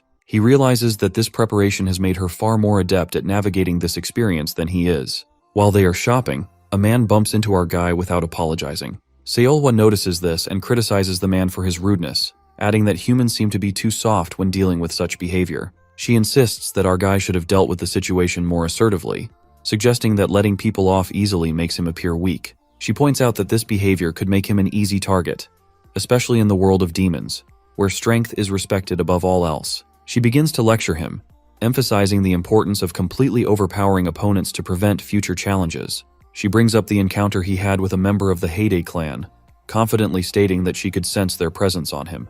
She describes the youngest member of the clan, recalling his rude demeanor and mocking look. Our guy confirms her observations, admitting that he has encountered the Heyday clan. Seolhwa responds by recounting her own encounter with the clan's middle child, who had challenged her out of rivalry. She mentions that despite the middle child being 100 years older, she had thoroughly defeated her and made it clear that she should stay out of her sight. Seolhwa uses her experience to prove her point that he must stop being a pushover and show his strength decisively. She acknowledges that it might be difficult for him to adopt the mindset of a demon overnight, but insists that when he chooses to fight, he must do it effectively. According to her, showing strength up front would actually reduce the need for future violence. Her commanding tone leaves him no room to argue, and he agrees to her advice. The scene shifts to a young couple rushing ahead. The girl is excited about being at the store and urges her boyfriend to hurry. However, as she turns around, she realizes he has disappeared. She initially assumes he is playing a prank, unaware that he has fallen prey to a demon lurking nearby. The demon who eats a man approached by another one who informed him about the approach of Korean demon who are going to hunt them down. She reminded him the warnings from their broker that they can't engage wide country demon. But this reminded her that they have been already breaking rules and hunting the humans. Why not eat 2 more demons by assuming that they will be easy prey? Back in the store, Seolhwa reveals to our guy that the department store is known for human disappearances. She explains that she has been scattering her energy intentionally to lure any hidden threats out into the open. She warns him that the city is teeming with dangerous demons and that they must be prepared to confront them. At the end, she acclaimed that through need to tell these demos that this city is their hunting ground. Seolhwa explains to our guy that the area they're in isn't just a bustling department store. It's strategically significant because of the intersection of 3 subway lines and a bus terminal connecting Seoul to the countryside. These factors have turned the location into the heart of the city, with thousands of people passing through daily. She adds that this crowd density makes it easy for people to vanish without drawing much attention. If someone disappears in such a crowd, most will assume they wandered off or went elsewhere, and no one would immediately suspect foul play. Seolhwa assesses the lingering energy in the area and concludes there are 4 demons in the vicinity. She speculates that the demons have divided their hunting grounds as 2 are at the department store, 1 at the bus terminal, and 1 on the subway line. However, she is unsure about their specific species. Our guy suggests reporting the situation to a judge since they're outnumbered and lack detailed information about the demons. Seolhwa dismisses the idea, pointing out that in this case, the demons are actively provoking them, and reporting might give the demons time to prepare and escape. They are aware they're being hunted but won't flee because they've already devised countermeasures. Despite this, Seolhwa insists that they need to be captured. She explains that they cannot act recklessly. Unlike the demons, they have to follow rules and avoid harming humans, which limits their approach. The fight, she predicts, will likely take place within the department store, as its closing time will provide fewer human witnesses and interference. Night falls, and the scene shifts to the rooftop of the department store, where the demon siblings are discussing their plans. Vigran notices Chain's absence, and Ray reveals that she left, uninterested in their mission. When Ray confronts Chain, she explains that while the situation sounds intriguing, she prefers her current way of life and has no intention of risking it. Chain admits that the group isn't reliable enough and announces her intention to find a new hunting ground. She parts ways with them, wishing them luck but making it clear she won't be involved further. The remaining 3 demons acknowledge that Chain was never truly part of their team, deciding that they can proceed without her. As they plan, Vigran expresses the group's ambition. They intend to consume as many humans as possible, grow stronger, and return to their homeland with enough power to rise to dominance. They dream of becoming demon kings and ruling Zhongyuan, erasing the humiliation their family once endured. However, their discussion is interrupted by the sudden, overwhelming presence of Seolhwa's energy. In an instant, her aura engulfs the entire building, and her voice echoes with a commanding presence. The siblings are stunned, realizing the threat she poses. Vigran notes her exceptional control and recognizes her as a genius among fox demons. Seolhwa confronts them with cutting remarks, expressing disgust at their foul energy. She directs Weilan to head downstairs, leaving Vigran and Ray to face her. The demons strategize quickly. Vigran volunteers to fight Seolhwa, while Ray plans to deal with the faint energy they sense below, likely belonging to our guy. Weilan acknowledges the plan and prepares to leave, but Seolhwa mocks their decision, saying they should have told her to run as far as possible if they wanted to save her. Both siblings sense the powerful aura coming from our fix heroine. They understand that she might have the power to destruction them if they encountered her before. However, both of them now very confident in their power after eating numbers of humans in his past month. They both are confident to defeat Seolhwa. On the other hand, Seolhwa is ready to see them being defeated by her. Meanwhile, inside the department store, our guy is busy evacuating the remaining humans. Using a combination of an emergency broadcast and persuasion, he convinces Shopper that there's been a gas leak, urging her to leave through the main exit. He ensures the safety of even the most vulnerable, like an elderly woman and her grandson. Before heading out, Seolhwa had instructed him to guide anyone resistant to her hypnotic influence to safety. As our guy helps clear the building, Weilan approaches him. She greets him with an air of casual disdain, suggesting they pretend they never met and avoid a fight. She admits that she came downstairs intending to eat him but now finds him her type. Instead, she proposes a truce, claiming that in 6 months, their world will belong to the demons, and there would be no point in fighting. Weilan insists that she has no interest in becoming a demon king like her siblings, and is content feeding on humans without starving. She proposes that they get along, adding that no one will notice if a few humans go missing. Our guy, angered but composed, listens as Weilan taunts him further by revealing that she already consumed 2 of the people he sent downstairs to safety. Her nonchalance infuriates him, and next moment, he Adifs VJs her with all of his might. Siu punches Weilan hard while looking at the end of the stairs, where she has murder-numbered of humans. That incident really shakes him to the core. In the last few days, his life as a demon had always made him believe demons were a threat to other demons, but he never analyzed the danger looming over humans. Weilan is quite interested in him, while saying that he looks delicious when she senses his power. Without wasting a second on conversation, he rushes to her while she observes his move, which is on her left. He attacks while she blocks his attack, but in the end, he flips her to the ground. She looks completely crumpled by this attack but still has a creepy smile on her face. However, her expression turns astonished when she sees his Goblin club, something she's never witnessed before. She asks whether it is inheritance magic, and while confirming, he attacks her with it. But she blocks it effortlessly, her arms turning into demon form. Not only this, she also pulls his Goblin club from his hand while recovering from her injury quickly. He is stunned to see her true demon form. Next moment, she attacks him with her demon arms, but to her shock, he blocks it in midair. Then she backs away. She admits that she doesn't want him to look at her like this, as it is her inherent magic. Her arms and feet turn into demons and smell like a rotten corpse. He disagrees with her by saying that it's not about how she looks. She introduces her demon kind as the brain eaters who have an immense need to eat human flesh in order to survive. It is their only way to produce demon energy. Then they are often looked down upon because they are born from eating the carcass of dead human beings from the war. But after the law is passed, their survival becomes difficult because eating humans is as necessary for them as humans drinking water. But, because of the law, most of their kind are dead from starving, while some creep into the human world to eat in silence. She adds how these kinds of demons are hunted by other demons, including her parents. Later, they are left alone without their parents in a sewer, without even a proper human form. Then she happily tells him that now she has adopted that cute body by eating humans. She casually adds further that it's not like humans are eaten for the first time as they've been doing it for thousands of years, and they would be eaten after 6 months as well. At the end, she asks him to pretend it never happened because she really likes him. But he retorts that he is not a demon, and wants this law to be established for as long as possible. Then he challenges her to come at him because he doesn't feel any sympathy for her. She rushes to him, and he realizes that she has great speed and power. Up until now, he has progressed so much as a demon in these few days because of his great bloodline and legacy, but it is the first time he is facing such a powerful demon. But there is a twist that the girl loses control and attacks the wrong side because she is not used to the power she is having. In this moment, the power gap between them is due to the human flesh Weilan has eaten in the past few months, which provided her with a great amount of nutrients and demon energy. Then he opens his scroll and wears his band while she suggests he just use his Goblin club again. But he is ready to attack her without it, which makes her conclude that it is not easy for him to maintain such magic. Now, after multiple attacks, she is getting the upper hand, and Seo is quite weak, but she is shocked to see that he must have something up his sleeves, because he is gambling on his goblin wrestling while staking his life.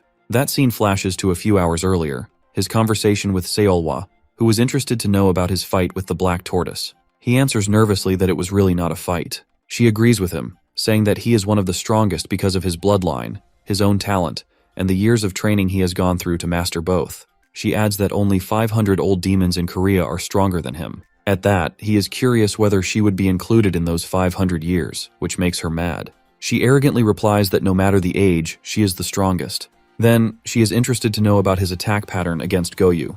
He answers that he had used his band Solmi had given him. Then she asks whether he stayed still after it. He agrees with it, with an astonished expression.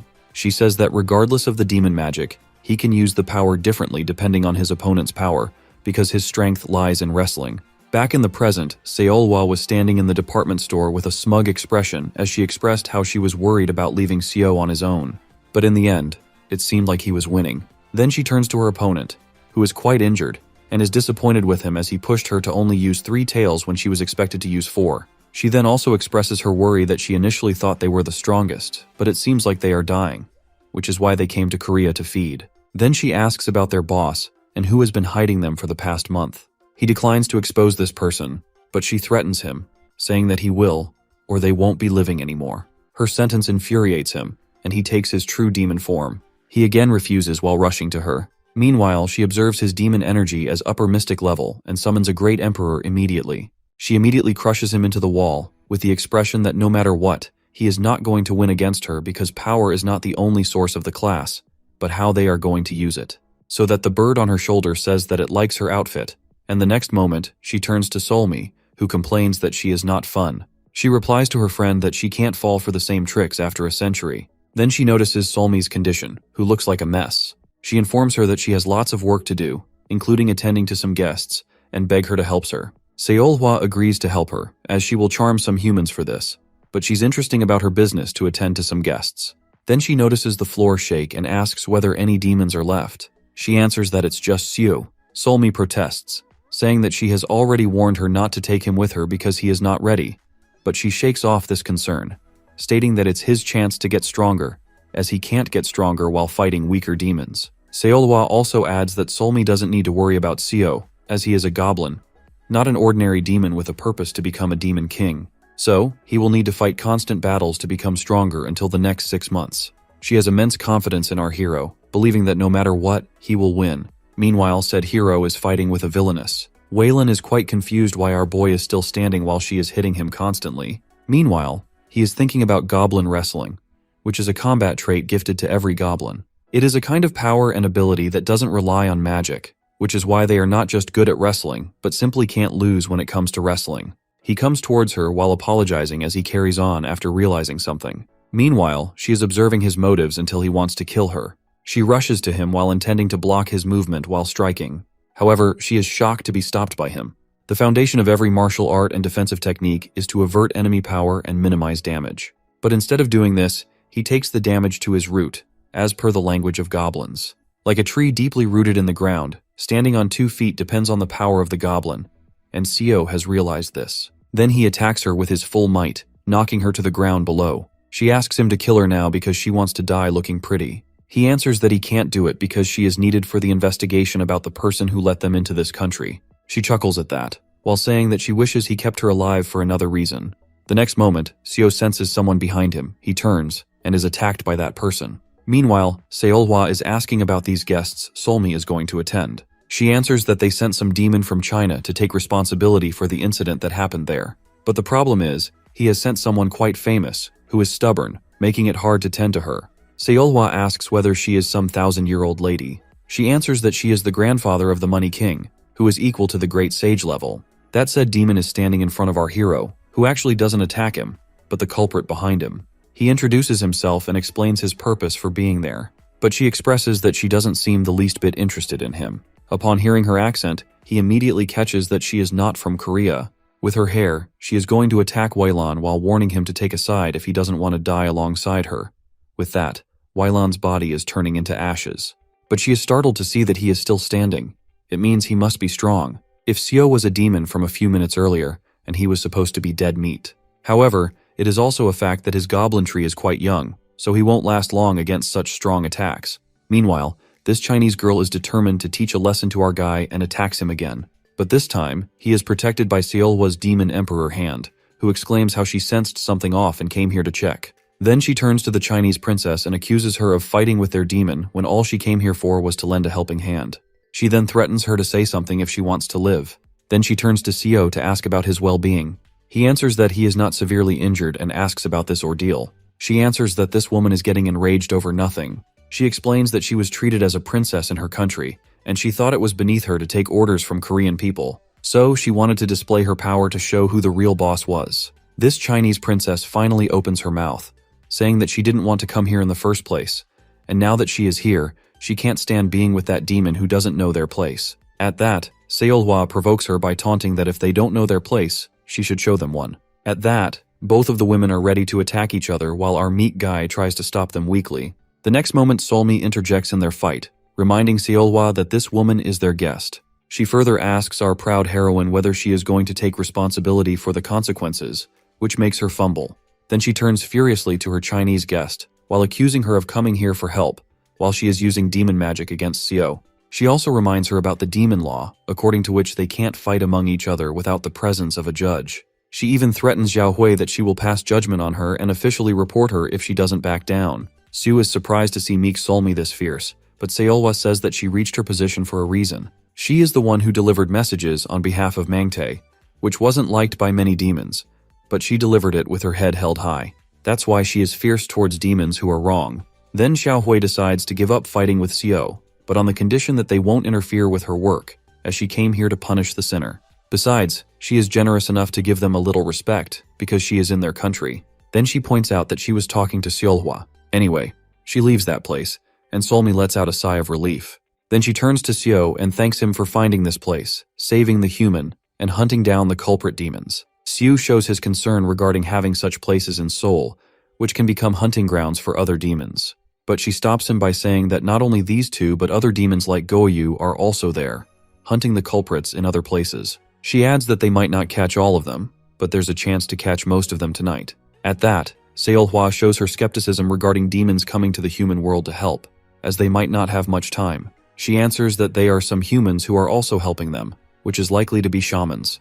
They are not working directly with humans, as they had divided that the areas south of the Han River are where demons will hunt down culprits, while the shamans work on the north side. Sue's expression changes after hearing this, as he might be thinking about Yusun. At this moment, a tired-looking Yusun is found sitting in Namsan Yung District, Seoul. A girl named Soyeon dryly remarks about his stubborn nature to work alone, which has made him tired. Even though he could have brought 15 assistants with him with his position alone, he answers that they are already short on shamans, because they need to cover a large ground. Yusun adds that he is okay with it as he doesn't like giving orders for every little thing to his assistants. Instead, he would gladly fight on his own. Soyeon reminds him that it is his duty as the head shaman to lead the shamans, but he quips that he didn't ask for such a position. It was his father who forced him into it. He is happy to be an assistant if no one interferes with his business. She comments that he is troublesome either as a head or as an assistant. Then she points out the demon behind him, which looks like a mystic-level demon, and asks whether he is the leader of that batch. He answers that it is indeed a mystic-level demon, but he doesn't think he is the leader because of its average size. To look at him, she is astounded to see Yusun, who is able to defeat 10 mystic-level demons that were giving the cleaning team a difficult time in Namsan.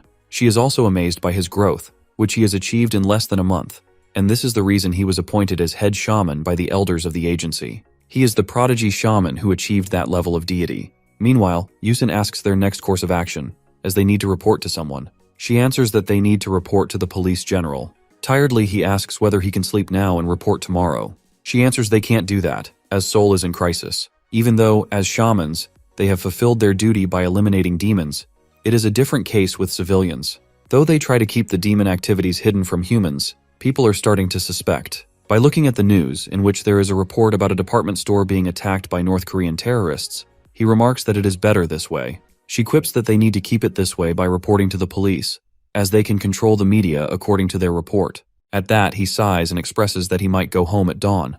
But his idea is rejected by her as she reports that he needs to be at Incheon Airport tomorrow at 7 a.m. He asks about the news matter. She informs him that they need to receive 2 people from Japan who were requested to be sent by the Onmyoji family.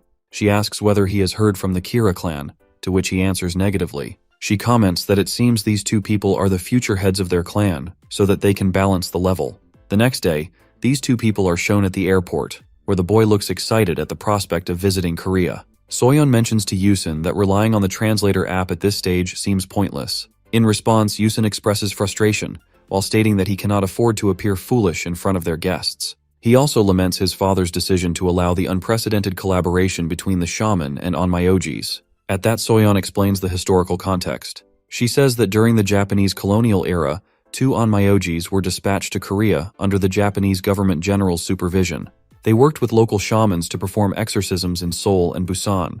Although they successfully dealt with demons, conflicts arose between the two groups. The differences in their methods and ideologies led to infighting, which caused greater damage than the actual demons they were fighting. She warns Yusun that similar tensions might arise now if they are not careful.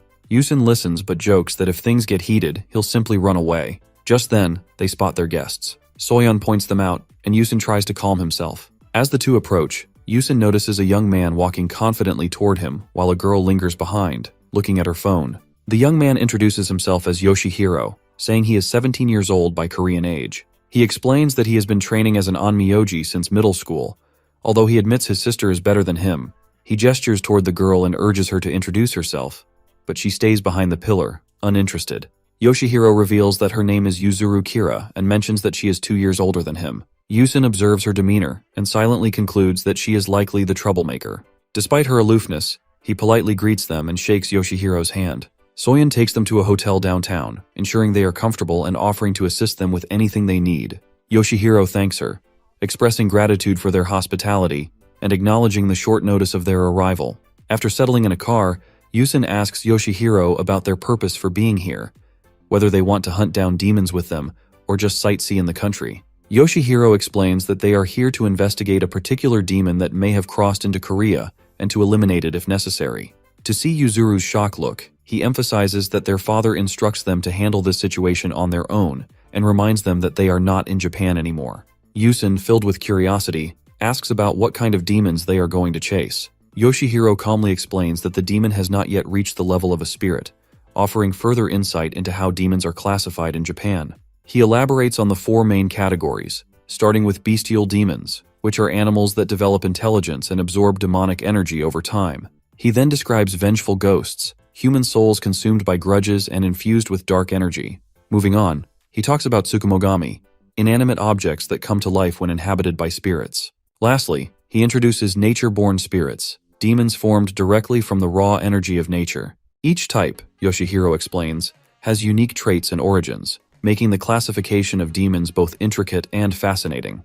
Yoshihiro adds that there is an exceptional type called tatarigami, or dark demons. These demons don't fit into any of the 4 categories. Born from the abyss, they are created from the desires and fears of all living beings. There is only one dark demon of its kind per generation. If it dies, centuries or millennia may pass before another emerges. These demons possess unparalleled intelligence from birth and grow stronger as they consume more energy.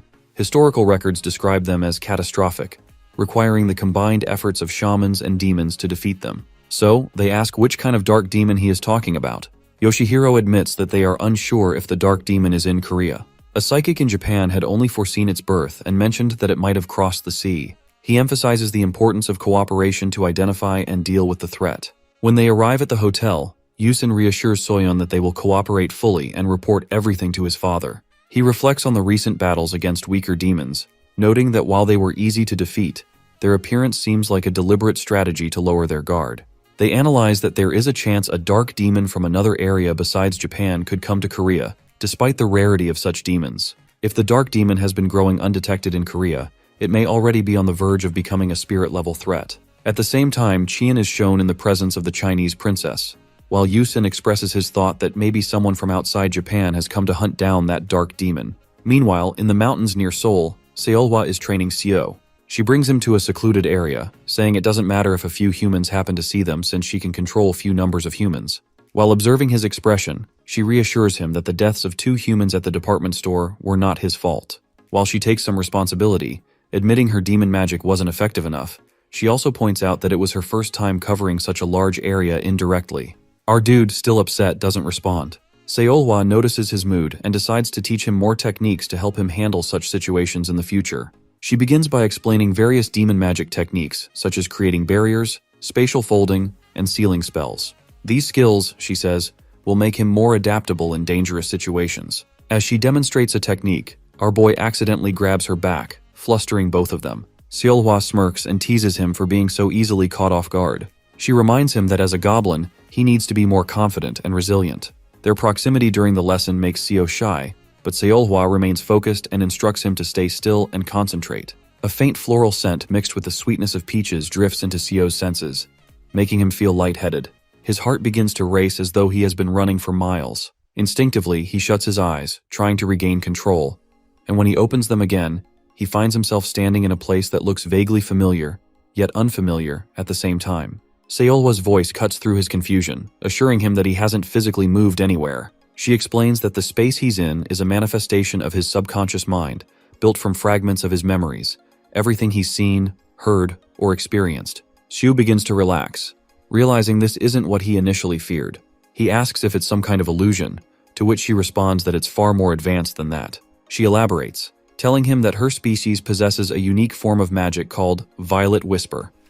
This ability allows her to stimulate the nervous system, planting illusions directly into a person's mind. She can make people see or hear things that aren't real, make them forget, or even control simple movements.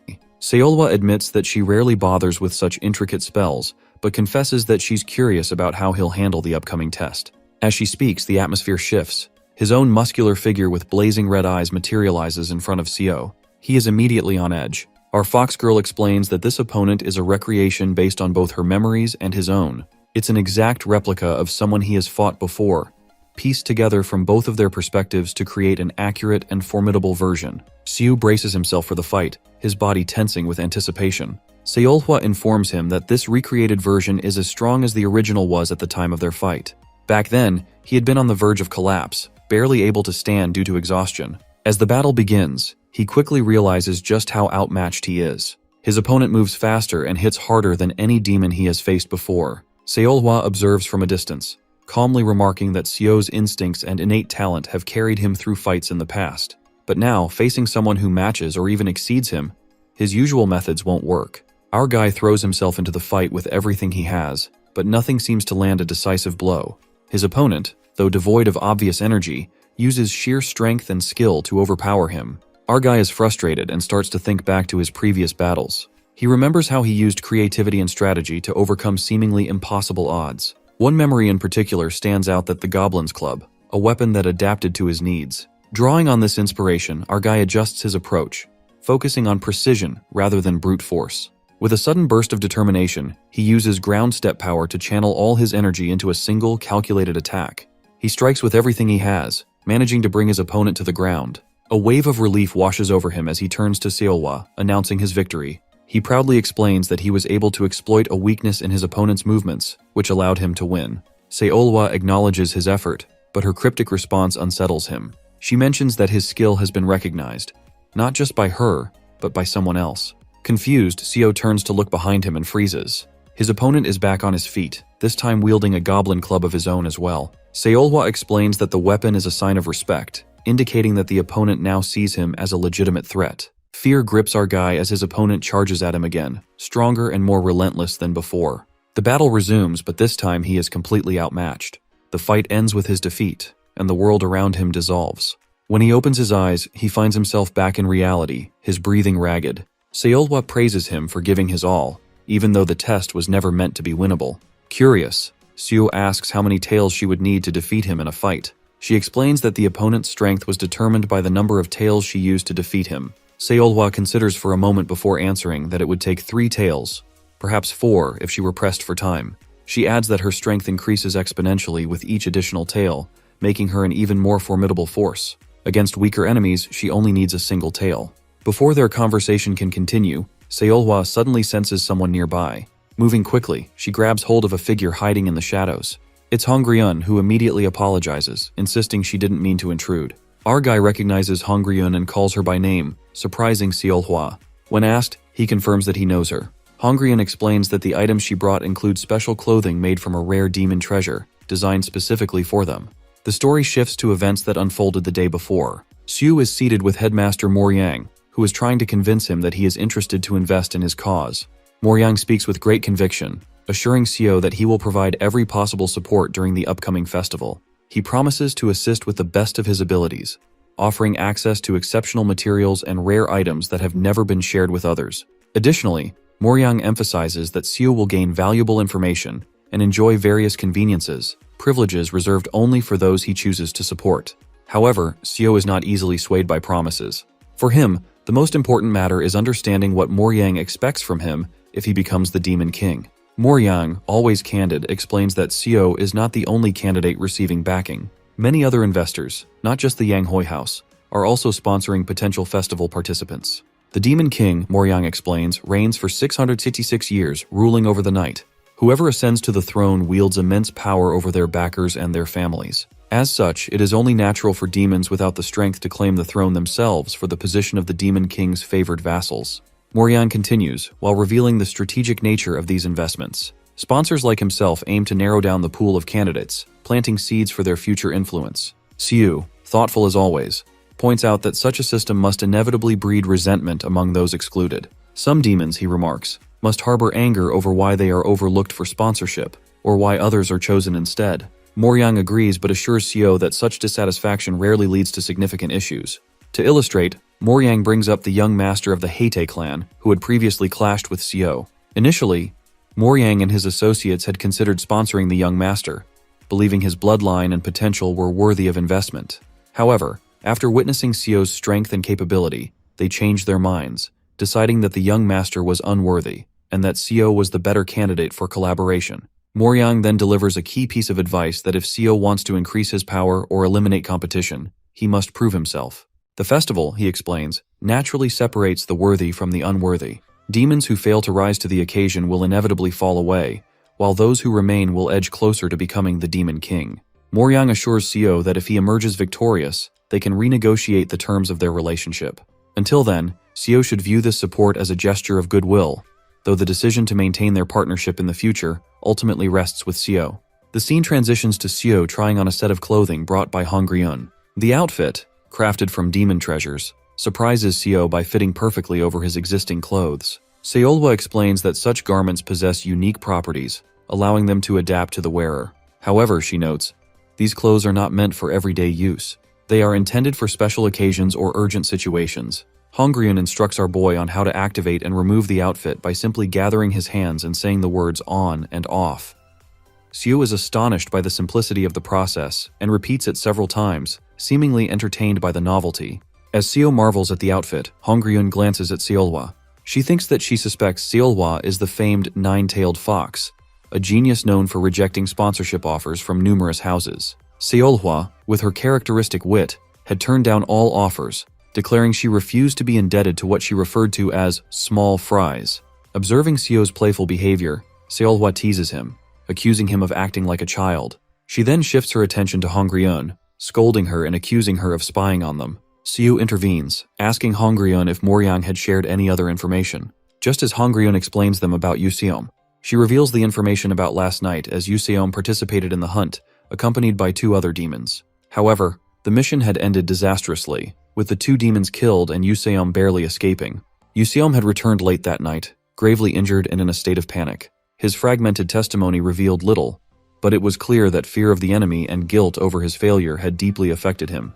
Seolhwa remarks that Yuseom's failure to die honorably in battle has brought shame upon his entire family. She comments coldly that she would have preferred death to the disgrace of cowardice. Seo, curious, asks if Yuseom's clan plans to take action against him. The man doubts it, explaining that while the clan is aware of the situation, no measures have been taken so far. Seolhwa notes that the events of the previous night have clearly left the clan shaken. At that moment, Solmis arrives, updating them that the uncompleted hunt will resume later, likely targeting the remaining foreign demons all at once. She quickly departs, prompting Seo to criticize her lack of experience. Seolhwa, offended on Solmi's behalf, challenges Seo to investigate the matter himself if he doubts her. She advises him to act independently, pointing out that knowing the enemy's location gives him a clear advantage. If Seo succeeds, she adds, any breach of protocol will likely be overlooked. Seolhwa then shifts her focus to offering advice. She urges Seo to work on enhancing his demon magic, warning that physical strength alone will not be enough to overcome all challenges.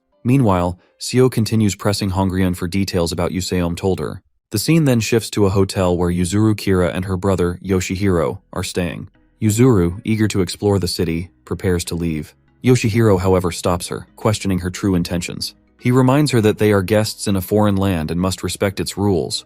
Yuzuru, visibly irritated, denies any plans to cause trouble. She accuses Yoshihiro of being overly controlling and points out that she was not responsible for the Sumida incident. Slamming the door behind her, she vows to return before dinner, sarcastically suggesting that Yoshihiro can call her, though he doubts she'll answer. As Yuzuru steps outside, she reflects on her growing frustration. Determined to leave the place as soon as possible, she resolves not to exert herself unnecessarily. Instead, she plans to use her abilities to draw demons to her. She carries the Spirit of Fortune, the seventh lucky child, a psychic entity that stores her energy and enhances her luck. Yuzuru asks the spirit to grant her the best fortune for the day. The child complies, selecting a folded paper from its box, each representing a different type of fortune. The fortune reads that is the day she is going to meet the man she has been dreaming of, though the process might be complicated. Her lucky color is black. Frustrated by the cryptic message, Yuzuru continues on her way. Just as she begins to doubt the fortune's validity, a taxi pulls up and a man steps out. He is dressed in black and appears visibly irritated. It is Sue. Yuzuru freezes in shock, unable to believe the uncanny timing of their encounter. The morning in Seoul Park is peaceful, the sunlight filtering gently through the trees. Bi-hyung sits on a bench, his eyes scanning the people passing by. He doesn't move, his gaze steady, as if he's studying the crowd for some hidden detail. His stillness suggests deep contemplation, though no one seems to notice. Chain arrives quietly, standing beside him for a moment before commenting on his behavior. She says it looks like he is enjoying himself, something she finds unusual. She mentions that she thought he despised humans, and finds his apparent interest in them surprising. Bi-hyung responds without turning his head. He explains that watching something and enjoying it are not the same. He likens it to humans observing insects. Most find bugs repulsive, he says, yet they watch them with fascination from a safe distance. He admits that he finds amusement in watching people struggle, comparing it to observing the struggles of other creatures. Chain listens but says she can't relate to his perspective. Bi-hyung tells her it's because she is still young. She hasn't yet reached her second birthday, he reminds her, and there are many things she hasn't experienced. However, he adds, she is a quick learner and will understand what he means soon enough. Chain agrees that some things only become clear with time. She shifts the conversation, asking him if he believes Ray and his siblings are still alive. Bi-hyung responds calmly, stating that Ray and Virian are most likely dead.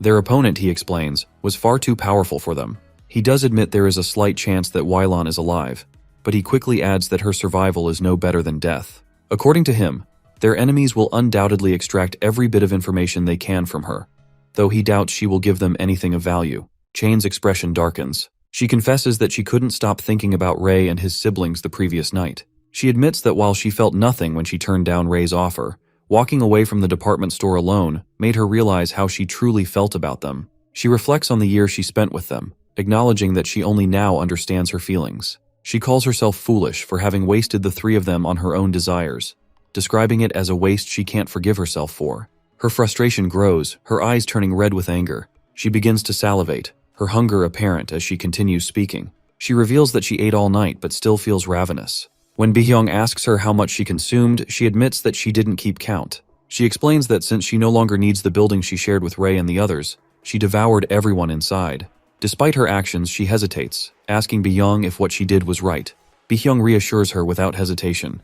He reminds her that he told her the previous day was the last day she had to hold back. Since midnight, she has been free to act as she pleases. He emphasizes that he has no right to stop or control her and encourages her to follow her desires. He adds that by lunchtime, the news will likely report the residents of the apartment complex as missing. Chain's curiosity shifts back to Ray and Virian. She asks how Bi-hyung knows so much about their opponent. She wants to know if he was there during the fight. Bi-hyung admits he witnessed the event but insists it was purely coincidental. He explains that he had no business with Ray or his siblings, but happened to be nearby for unrelated reasons. He watched the fight from a distance, hidden behind a wall to avoid being seen. Meanwhile, in a quiet alley, Yuzuru stands alone. Behind him, Seo observes him curiously, noticing the strong aura of demon energy surrounding him. She notes how carelessly he projects it, as if he isn't even trying to conceal it. To her, this is either reckless arrogance or deliberate feigned incompetence, perhaps to lure someone in. She considers the possibilities, wondering if he is a human being manipulated by a demon or simply an inept demon trying to appear harmless. Our boy holds a dagger, a tool designed for tracking. It was once used by Master Yuseom, and later passed to him by Hongryun. She explains its function to him, detailing how channeling demon energy into the blade allows it to pierce an opponent and leave a shard inside. The shard, she tells him, will remain embedded unless removed with stronger energy than was used to place it. While the shard remains, the wielder can track their target over great distances. As he examines the dagger, his thoughts drift to the enemies who overpowered Master Yuseom and 2 other demons. He finds it intriguing that the shard remains intact, a sign that the opponent either lacks the strength to remove it or has no interest in doing so. In another part of the city, Tao and Zen sit in a dimly lit room. Blood drips from Zen's arm, where a knife remains embedded. Tao asks him why he hasn't removed the blade and whether the injury is serious. Zen shakes his head, explaining that the wound isn't severe. He adds that removing the knife would temporarily prevent him from summoning new demons, so he prefers to leave it as it is. Their conversation is interrupted when another demon enters the room. He glares at Tao, accusing him of recklessness. He demands to know why he continues to expose them to danger, allowing hunters to get closer. He warns that if he keeps this up, they will no longer be able to eat humans, their primary source of sustenance. Tao responds calmly, telling him that he has decided not to eat humans anymore. This shocks him, and he demands to know what he plans to eat instead. Tao explains that while humans taste good and make him stronger, consuming them never satisfies his hunger. He admits that his cravings aren't for humans themselves, but for the challenge of defeating strong opponents. This demon reacts angrily, calling his reasoning absurd. He declares that he has no interest in understanding him and announces his intention to leave before he gets caught up in his madness. Tao does not stop him and tells him to do as he wishes. Before leaving, he turns to Zen, asking if he will join him. Zen surprises him by refusing. He tells her that he wants to stay with Tao, who has inspired him to change. Zen says he no longer wishes to consume humans either. He becomes furious, reminding Zen that they are not like Tao and cannot simply change their nature. Tao interjects, reassuring Zen that staying with him will be dangerous, but promising that Zen will not die before he does. Frustrated, this demon storms out, vowing to devour the humans downstairs before he leaves. Tao tells him to go ahead, and he disappears from sight. Zen looks at Tao and asks if he is okay. Tao admits that he is only surprised by the turn of events. Not long after, our dude arrives. Tao and Zen notice his presence. Tao glances at Zen and remarks that it is time to greet their guest. Siu steps into the building without hesitation, his movements calm and deliberate. The moment he enters, he senses 2 distinct energies, one coming from above and another from below. The air is heavy with malice, carrying the faint scent of blood. Siu knows this is no ordinary place. It's a den of demons, but he is unshaken. Determined, he moves forward, aware of the danger that awaits but undeterred by it. Not far behind, Yuzuru follows him. She observes Sio's unwavering steps and can't help but wonder what drives him.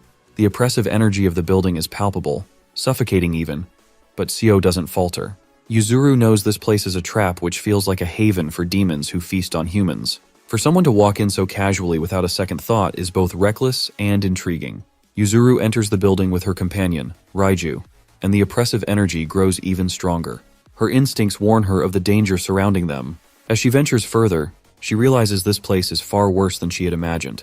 Meanwhile, downstairs, Sio encounters a demon indulging in its gruesome feast of eating human. The floor is stained with blood, and the demon looks up from its meal, meeting Sio's unflinching gaze. Without hesitation, Sio demands to know how many people the demon has eaten and how many other demons are in the building. This demon, who is unbothered by Sio's cold tone, smirks. It mocks Sio, saying that his confidence is amusing and assumes our boy must have brought allies with him. He points out that his companions are likely already upstairs. It dismisses his questions as pointless and taunts him further, remarking that our boy will soon join its meal. Siu, unfazed, raises his hand and strikes his enemy with a powerful punch. His voice remains calm but carries an edge of anger as he repeats his questions. He makes it clear that he isn't here for games and warns the demon not to underestimate him. His enemy chuckles, unfazed by Sio's blow. It mocks him further, calling him a fool for not finishing the fight immediately. Launching an attack of its own, the demon aims to put an end to our dude, but the strike doesn't land as intended. Confused, the demon questions why Sio hasn't been defeated yet. Shu's voice remains steady as he speaks. He acknowledges his hunger for power and strength, but questions whether their endless consumption of humans ever satisfies them. He questions him of ever being enough of doing all this. He laughs darkly in response, brushing off Sio's moral argument. It says there's nothing wrong with a predator feeding on its prey, and that demons eat humans simply because they can. The demon accuses Sio of being a hypocrite, pointing out that Sio also uses violence to achieve his goals. Ignoring the taunts, Sio acts swiftly. He stabs his enemy with his blade, extracting a magic crystal from its body. The demon's laughter fades as its life slips away, leaving the room silent except for the faint echoes of Sio's steady breathing. Upstairs, Yuzuru comes face to face with Zen, a trembling demon who appears more frightened than threatening. She demands answers from him, asking if he is alone, who his leader is, and how many others are in his group. Zen stammers in fear, denying any knowledge and trying to avoid her piercing gaze. Yuzuru assesses Zen carefully. His weak energy and trembling form suggest he's no real threat. He seems inexperienced and clueless, possibly a low-level demon left behind by his group. Killing him feels pointless, but letting him live might lead to more trouble later. Before Yuzuru can make a decision, Tao enters the room. His presence immediately changes the atmosphere. Tao radiates a commanding energy that fills the space, making both Yuzuru and Zen freeze. Tao speaks to Zen, criticizing his fear and telling him that he must always appear strong, even if he feels weak. He warns that hesitation invites defeat. Yuzuru, a skilled exorcist who has faced countless demons in the past, feels her confidence falter. Tao's energy is unlike anything she has encountered before. It's overwhelming and suffocating, and she realizes he isn't an ordinary demon. Tao's strength places him on a higher level, and his presence alone is enough to make her question her next move. Tao notices her hesitation and steps toward her, intending to teach her a lesson for underestimating him. Before Tao can strike, Siu appears, stepping into the room just in time. Without hesitation, he moves to confront Tao with his goblin club. Next moment, he kicks and throws the dark demon away. Then he addresses Yuzuru, telling her to go back as she can't do anything there. She protests, saying that if he can handle the demon, then so can she.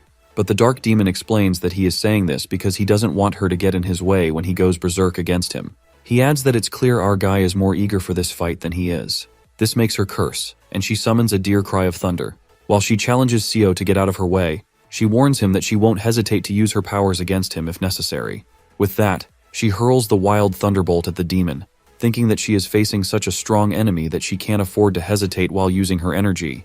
Then she uses a raging thunderbolt against the enemy, as she has to use a strong attack to deal with him. However, she is stunned to realize that she already feels exhausted after using only 2 thunderbolts, which is not her usual energy level. It seems like it's because she isn't synchronized with the energy of this country. Next moment, Siu is holding her hand, which saves her from the enemy's attack. She looks to where the demon was and assumes he has run away. He answers that it's not the case, as he hasn't pulled away his goblin club. He then turns to another demon and concludes that it isn't capable of fighting, so it let its friend escape.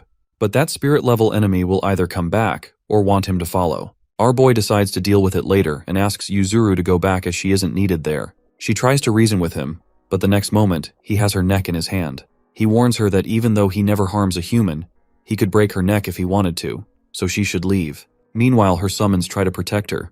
He lets her go and apologizes for his aggressive behavior. Then he explains that the demon targeted her because it knew he would save her, using her as bait to buy time for itself. He tries to explain to her that if it weren't for her pride, she wouldn't be in his way, as he doesn't want any more humans to die today. Before moving forward, he asks her the difficult task of taking care of the remnants of human bodies devoured by the demon. After that, he goes to follow the redhead. He finds him there, and the demon thanks him for being considerate enough to come there to fight. Then the demon points out that this is a redevelopment area, so the region is empty of humans except for some media reporters who came looking for news. However, he also expresses his excitement to fight with our guy, who doesn't seem as enthusiastic. Without wasting a moment, he attacks him. Then they start the fight, which begins on equal footing. But with every passing moment, they start to notice the differences in their fighting styles. Taio is the name of the redhead demon, who relies solely on violence, which might give him the upper hand over our boy. In a flashback, it seems that Seolhwa tells our boy about a demon pill that is quite effective on his body. However, she recommends that he not take it, while warning him that overcharging his body with demon energy is as dangerous for him as exhaustion. She warns him that the kobold he fought the first time became what it was because it couldn't handle overcharged demon energy. He was just lucky to handle it well the first time, but if he keeps taking it, he won't know what kind of monster he might become. In the present, Tao is quite excited to see his opponent's fighting style and power. He praises him, while noting that the opponents he faced before were nothing like him. Then Sio eats the demon pill, which piques Tao's interest, and he asks about the thing he just consumed. Instead of answering directly, Sio displays the power of the Goblin mask, revealing Goblin's third ability. The scene shifts to a village where a boy describes a story to his mother. In the story, he faces a giant snake and a giant demon, and the Goblin comes to save him. His mother asks whether this person told him he was a goblin and how he looked. He explains that even though this person is twice the size of a normal human being, he still looks like a human. His mother then asks whether he had a horn, to which he answers negatively. His mother remarks that Sayadal from another village claimed to see a goblin with a horn. Suddenly, their father interjects, saying he has seen a goblin without a horn. He then tells a story from his youth about seeing two goblins fighting each other, and they looked just as his son described. Then they ask for more of the story. His father says that after that, the two disappeared somewhere he couldn't see, but he noticed them wearing something pointed, which could be mistaken for horns but was actually a mask or helmet. So, they didn't go anywhere but disappeared from his sight, and then started fighting, causing the ground to shake. In the end, he concludes that goblins are beings beyond human understanding, so it's better not to delve into what's right or wrong in this regard. This is how stories of demons pass down from one generation to another, becoming folklore rooted in truth. Now we come to our MC, who has obtained the goblin mask, also called the combat veil. It is not a part of his body, nor is it a horn. It's made of demon energy, which is a unique trait of goblins that enhances their speed so much that not only human eyes but even demons struggle to keep up. That's why our boy rushes toward his opponent with lightning speed and punches him in the face so fast that the redhead can't comprehend what just happened. Before Tao can catch his breath, he punches his gut so hard it leaves him reeling. Our boy doesn't stop at all. He immediately uses his goblin wrestling skill and thunder throws his opponent onto the ground with such force that the area around them shakes. Now his opponent stands bleeding and without arms. His instincts guide him to use his goblin mask, whose qualities are similar to Seolwa's tails, but it instead increased his goblin wrestling abilities, rather than offering a direct use like the goblin club. However, this skill has side effects as well, in the form of muscle pain and excessive use of demon energy, which means he won't be able to stand still for long. On the other hand, his opponent is the opposite case. While praising our hero for his prowess, this demon has an inherent magic called the Supreme Ironclad Demon, because his hands are reincarnated as iron hands. Our boy is ready again to kill his enemy, but the demon rushes toward him, unwilling to die, as he is enjoying the fight and having the time of his life. Both of them engage in battle for a while with equal fervor, but it seems like his opponent belongs to a species that grows stronger while engaging in combat, just like him. He achieves a new ability that knocks our boy against a wall far away. This ability is called the 9 Forms of Glacial Wind. Xiu gets up again, ready to fight. He throws the wind toward his opponent, who dodges swiftly and immediately summons his goblin club. But it doesn't faze his opponent, who appears in front of him instantly and cuts his arm with his wind ability. Once again, both of them rush at each other with their highly destructive abilities and determined to defeat one another. They understand that their enemy is quite strong, so they need to use the best of their abilities in this fight. Tao combines his ironclad ability with the 9 Forms of Glacial Wind and creates a new weapon called the Supreme Spear of Waves to use against the goblin club of our boy.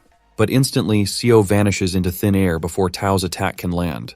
The next moment, Tao is seen cut in two by Xiu, who admits how impressive a weapon our guy possesses. Xiu stands with his weapon in hand when he suddenly senses someone's presence. A new demon appears, praising Xiu's power, comparing it to that of a pureblood goblin. Then he introduces himself as a goblin, just like him. Now he stands in front of his kinsman goblin, who moves ahead to his companion while expressing that he has no intention of fighting with our boy. Xiu, on the other hand, is astonished by his speed. He tells his companion that if he had time to learn his demon magic, he could win. However, he always have the next time. But Xiu appears behind him, disagreeing with his statement, and is ready to attack. The next moment is a shock for our boy, who watches Byung block his club with only his fingers, injuring his hands slightly, while his feet remain firmly planted on the ground. He understands that his opponent has used the root technique and blocked his full-fledged attack by manipulating the surface of the earth. This is a technique Xiu had just recently learned. Bi-hyung realizes that Xiu has recognized this technique and now believes he is a goblin as well. He states that it must be confusing for our guy, who was told to be the last goblin, and now he has come out of nowhere, claiming to be goblin as well. He answers that he is neither confused nor interested in whether he is goblin or not. Instead, he wants to know if he is the one behind smuggling demons from other countries and making them feast on humans. Bi-hyung happily tells him that he is the one who gave them a safe house and information, which terrifies our boy for a moment. He asks about his reason for doing this, and Bi-hyung happily agrees to explain his reasoning. But our boy is filled with rage and attacks him once again, which Bi-hyung dodges perfectly while giving him advice about using the root technique, with which he can dodge most of the attacks with minor injury. He then punches our guy hard to the other end of the ground, while explaining that he can use root as an offensive attack as well without using demon energy. He then praises our boy, saying that he's pretty good for learning the skill without any guidance. Now he turns to his reasoning for committing the crime. He babbles about how he dislikes dogs with a bad master who bark at them and are sickening beings. Our boy asks whether he has eaten humans just because of this absurd reason, but he answers that it is not his only reason, as there was a time when neither the Demon King nor the law existed. There was a time when people followed the food chain, where strong demons ate weak humans. Then he explains that how the demons, who are waiting for 6 months to pass so they can return to the human world, are also nothing but like dogs who are protected by the law. There are also many humans who are protected by the law and think they have the right to say anything to anyone. But if there is no law at all, that world will depend on the stronger, and the only standard will be power. Those who can't do anything will shut their mouths and corner themselves. He asks whether this idea seems appealing to him, but our boy retaliates that it seems like a childish idea. He chuckles while saying that he can understand if he doesn't understand, because of the difference in their power, experience, and age. Then he offers him to join their cause, as he is interested in him after he defeated Tao. Then he can teach him everything about being a goblin. Siu asks what if he won't agree to it. He answers coolly that he has no choice in the matter. He can choose the easy way without much resistance. However, he is cut short when Yuzuru appears behind him with her deer's cry of thunder. This ability is used to paralyze her enemy momentarily. To take advantage of the situation, Sio immediately pushes him from the ground. On the other hand, his speed of recovery is slow because the focus of his power is in shaping his goblin club. During his previous fight, he was able to change the shape of his club for a reason unknown to him. But one thing he is certain about is that the goblin club is made of his feelings, as it is known by everyone that the user can change the shape of the club according to their will. Our guy also changes the shape of his club in multiple fights. But now, he doesn't just change the shape of his club, he charges it with his intense feeling of bloodlust. This feeling of bloodlust comes from his hatred toward his fellow goblin, who were behind the murder of the numerous humans eaten by demons. With that, he charges toward him, his club burning with the dark energy of bloodthirst, which is now a spirit-level power. Yuzuru is shocked to see the new shape and power of his club. Yuzuru is astonished to see our guy bursting with power, the power which could be called the power of a super demon. Suddenly he rushes toward her with his weapon raised, but in reality, it is his other Bihyung who is behind her, and he attacks him beside her. Bihyung is unscathed, nonchalantly praising Sio for how he has become stronger with Evelyn's fight. Sio, on the other hand, had expected not to defeat him easily, but is disappointed to see that he is completely unscathed. Seeing him like this, Bihyung is reminded of his own time using the club's true form and asks about Sio's feelings regarding it. He adds further that he is disappointed that he was unable to kill anyone after achieving his true form for the first time, but he believes that his mentor might be helping him as his elder. The next moment, he attacks Sio, who tries to block with his club, but the club is broken by the intensity of the strike. He explains that it is because he had intended to make his club only to kill, so it broke down when it came to defense. He comments that Sio should use his body to block this attack. Afterwards, he turns to Yuzuru and asks whether she is the shaman from Japan, adding that she shouldn't be where she can't survive. Then he turns to Sio and offers to spare her life if he doesn't take the black pill he is holding in his hand. He mentions that he knows the pill is working perfectly for him because of a certain reason, but it also has side effects, as it will be his third time using the demon energy charged in his crystal, and no one knows what will happen next, so he should just give up and come with him. She interrupts Sio by saying that he shouldn't listen to him, as she prepares to die while performing her duty. This statement annoys him, and he is going to strangle her.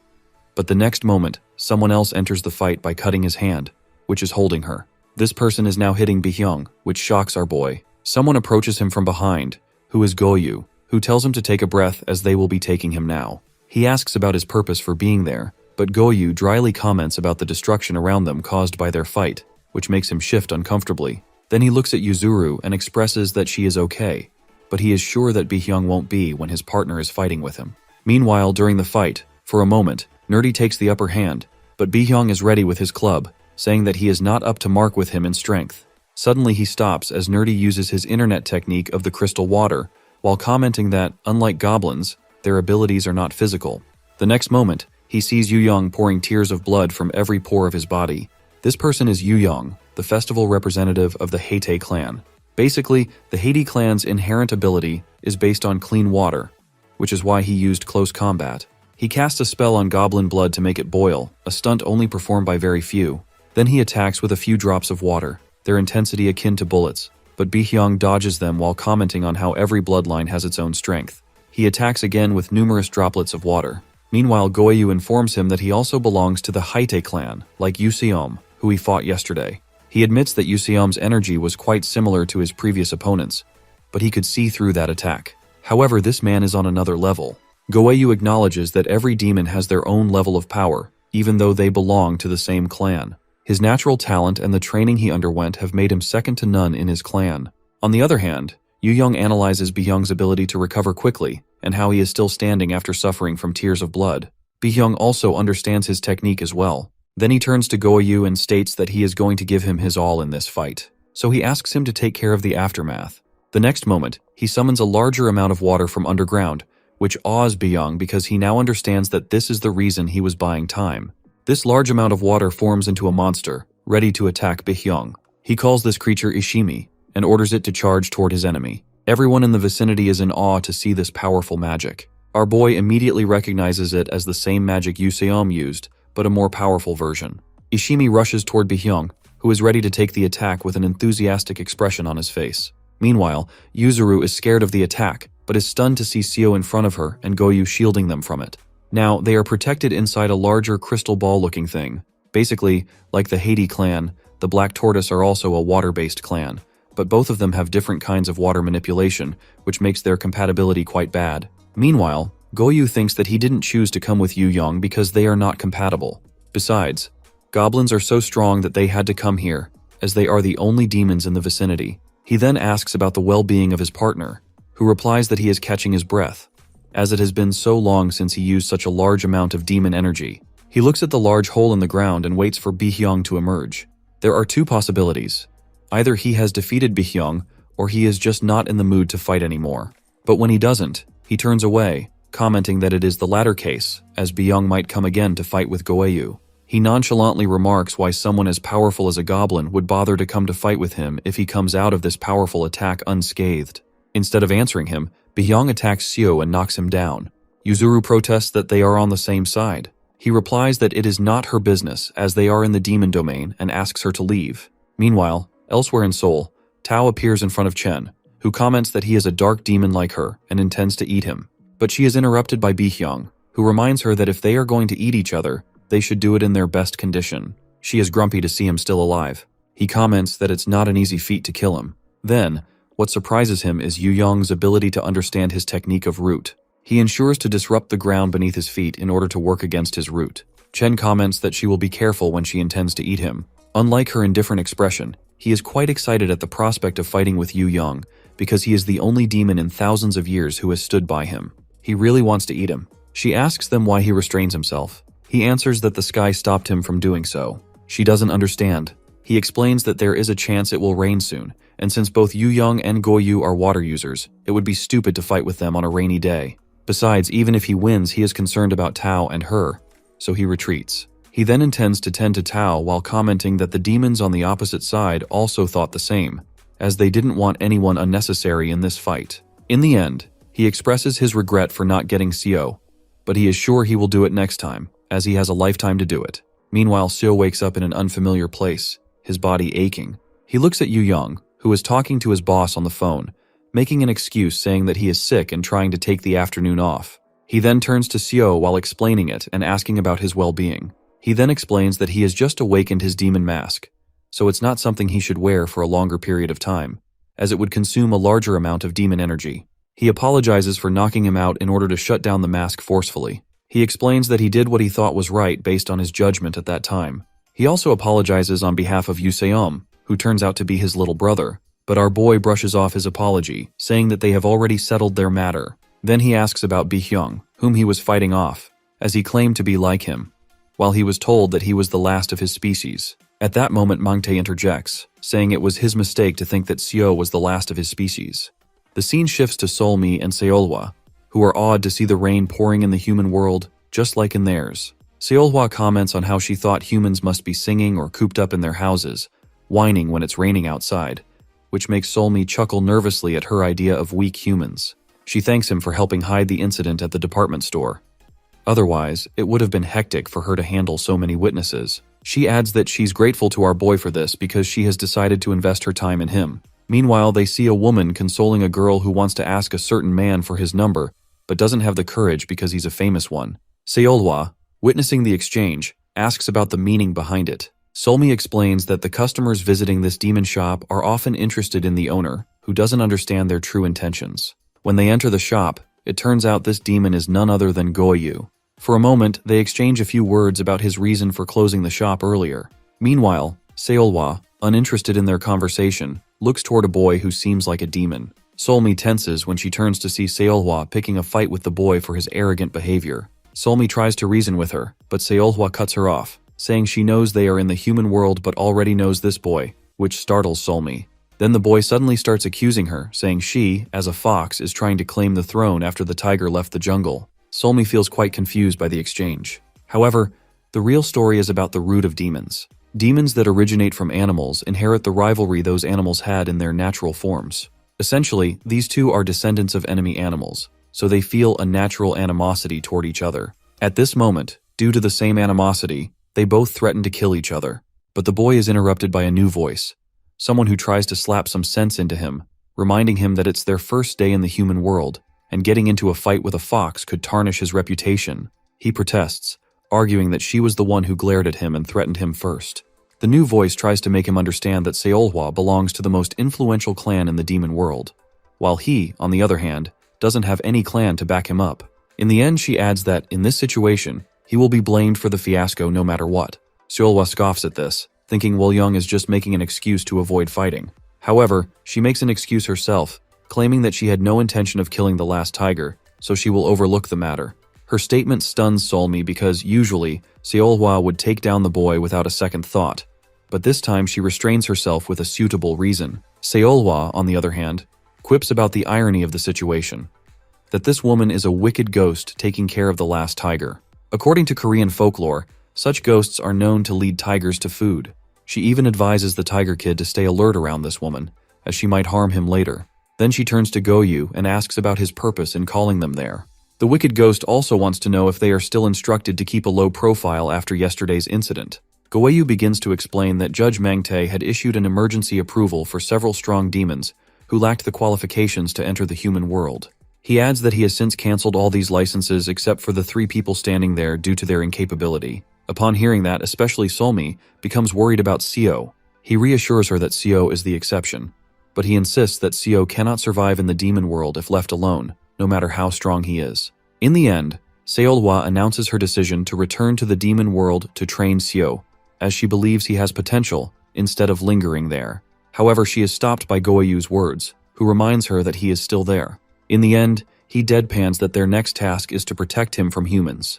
The scene shifts back to Seo and the others in a small department, where our boy is shocked to learn that Bi-hyung could be his ancestor. He wonders how old Bi-hyung must be. Mangtae answers that if Bi-hyung is the person they think he is, then he must be 1,500 years old. Seo is stunned to hear this, as he didn't know demons could live this long. Yu-young interjects, clarifying that this isn't the case for most demons, as the average age of a demon is 500 years. However, if a demon is powerful enough to expand their demon energy, they can live up to 1,000 years at most. Seo finds it hard to believe that Bi-hyung could be this old based on his appearance. Yu-young agrees with him, adding that even his Ishimi attack didn't leave a scratch on Bi-hyung. Yu-young feels disheartened because of his perceived incompetence. Mangtae tries to console him, saying that only Seolhwa and Goeyu have the potential to rival Bi-hyung's power, so there's no need for him to think this way. He turns to Seo and begins to tell him about the hidden history of goblins. It is said that goblins disappeared instantly 666 years ago. The reason is that at that time, goblins were divided into 2 groups. One was against the Goblin King and his men, who were defeated by the other group. However, the winning group didn't survive either due to the battle and eventually died out. At that time, only one person survived, Bacon, who was the runner-up of the last festival. But due to the injuries he sustained during the festival, he didn't survive for long. Mangtae estimates that Bacon must have died about 500 years ago, which raises doubt about whether Seo could truly be his descendant. However, the appearance of this Bi-hyung, with the same looks and power as 1,000 years ago, complicates matters. Seo speculates that this person must be his ancestor. Mangtae agrees with him while saying that, but they don't know that someone with his caliber has been hiding in the shadows until now. Besides, there is also the question of why Seo is only now being discovered as having goblin blood. Then he asks for an answer about his parents to understand his legacy. Next, he asks whether his mother is an ordinary human being. At that same moment, his mother enters the home. The scene flashes to the past, where our boy is a chubby 3rd grader who gets into a fight with a 5th grader. His mother apologizes to his teacher on his behalf, trying to assure her that it's not Seo's fault at all. She explains that they had taken the ball from him, and Seo didn't hurt them. They only got a few scratches. At that, his mother apologizes to his teacher again. Afterward, she asks our grumpy hero if he's upset, but he replies that he's the one who got into the fight. She tells him that although he wasn't wrong, these things happen sometimes. Then she makes him promise that he will never hurt anyone or get into a fight, which shapes Seo's humble personality. To him, it felt like she was asking for a favor, and he decided to give it to her, not getting into any more fights afterward, until he becomes a demon. Back in the present, he informs Mangtae that his father was an exceptional wrestler, so he doubts his goblin genes come from him. On the other side, his mother worked with ancient art, so she is an ordinary human being. This is the reason he never knew he was a goblin. However, Mangtae doesn't agree with him, as he thinks she might be hiding this on purpose. Then he points out his improvement in just a few days, transforming into a goblin. He states that when he approached him, it was purely out of duty to inform him about his legacy, but he wasn't hoping for much. At that, Seo interrupts, saying they are disturbed that he doesn't think they are as weak as they believe. Yu Young intervenes by informing him that even according to the goblin's status, his progress is out of the ordinary. At that, Mangtae also interjects, saying that his progress makes him doubt whether he is really a half-demon. It could be the case that he was helping Bi-Yong and was his right-hand man. At that, he protests. Mangtae says that he believes in him and that he is innocent. Yu Young informs him that the shaman doesn't believe in this, as they think he was helping Bi-Yong, since they were masking the appearance of souls.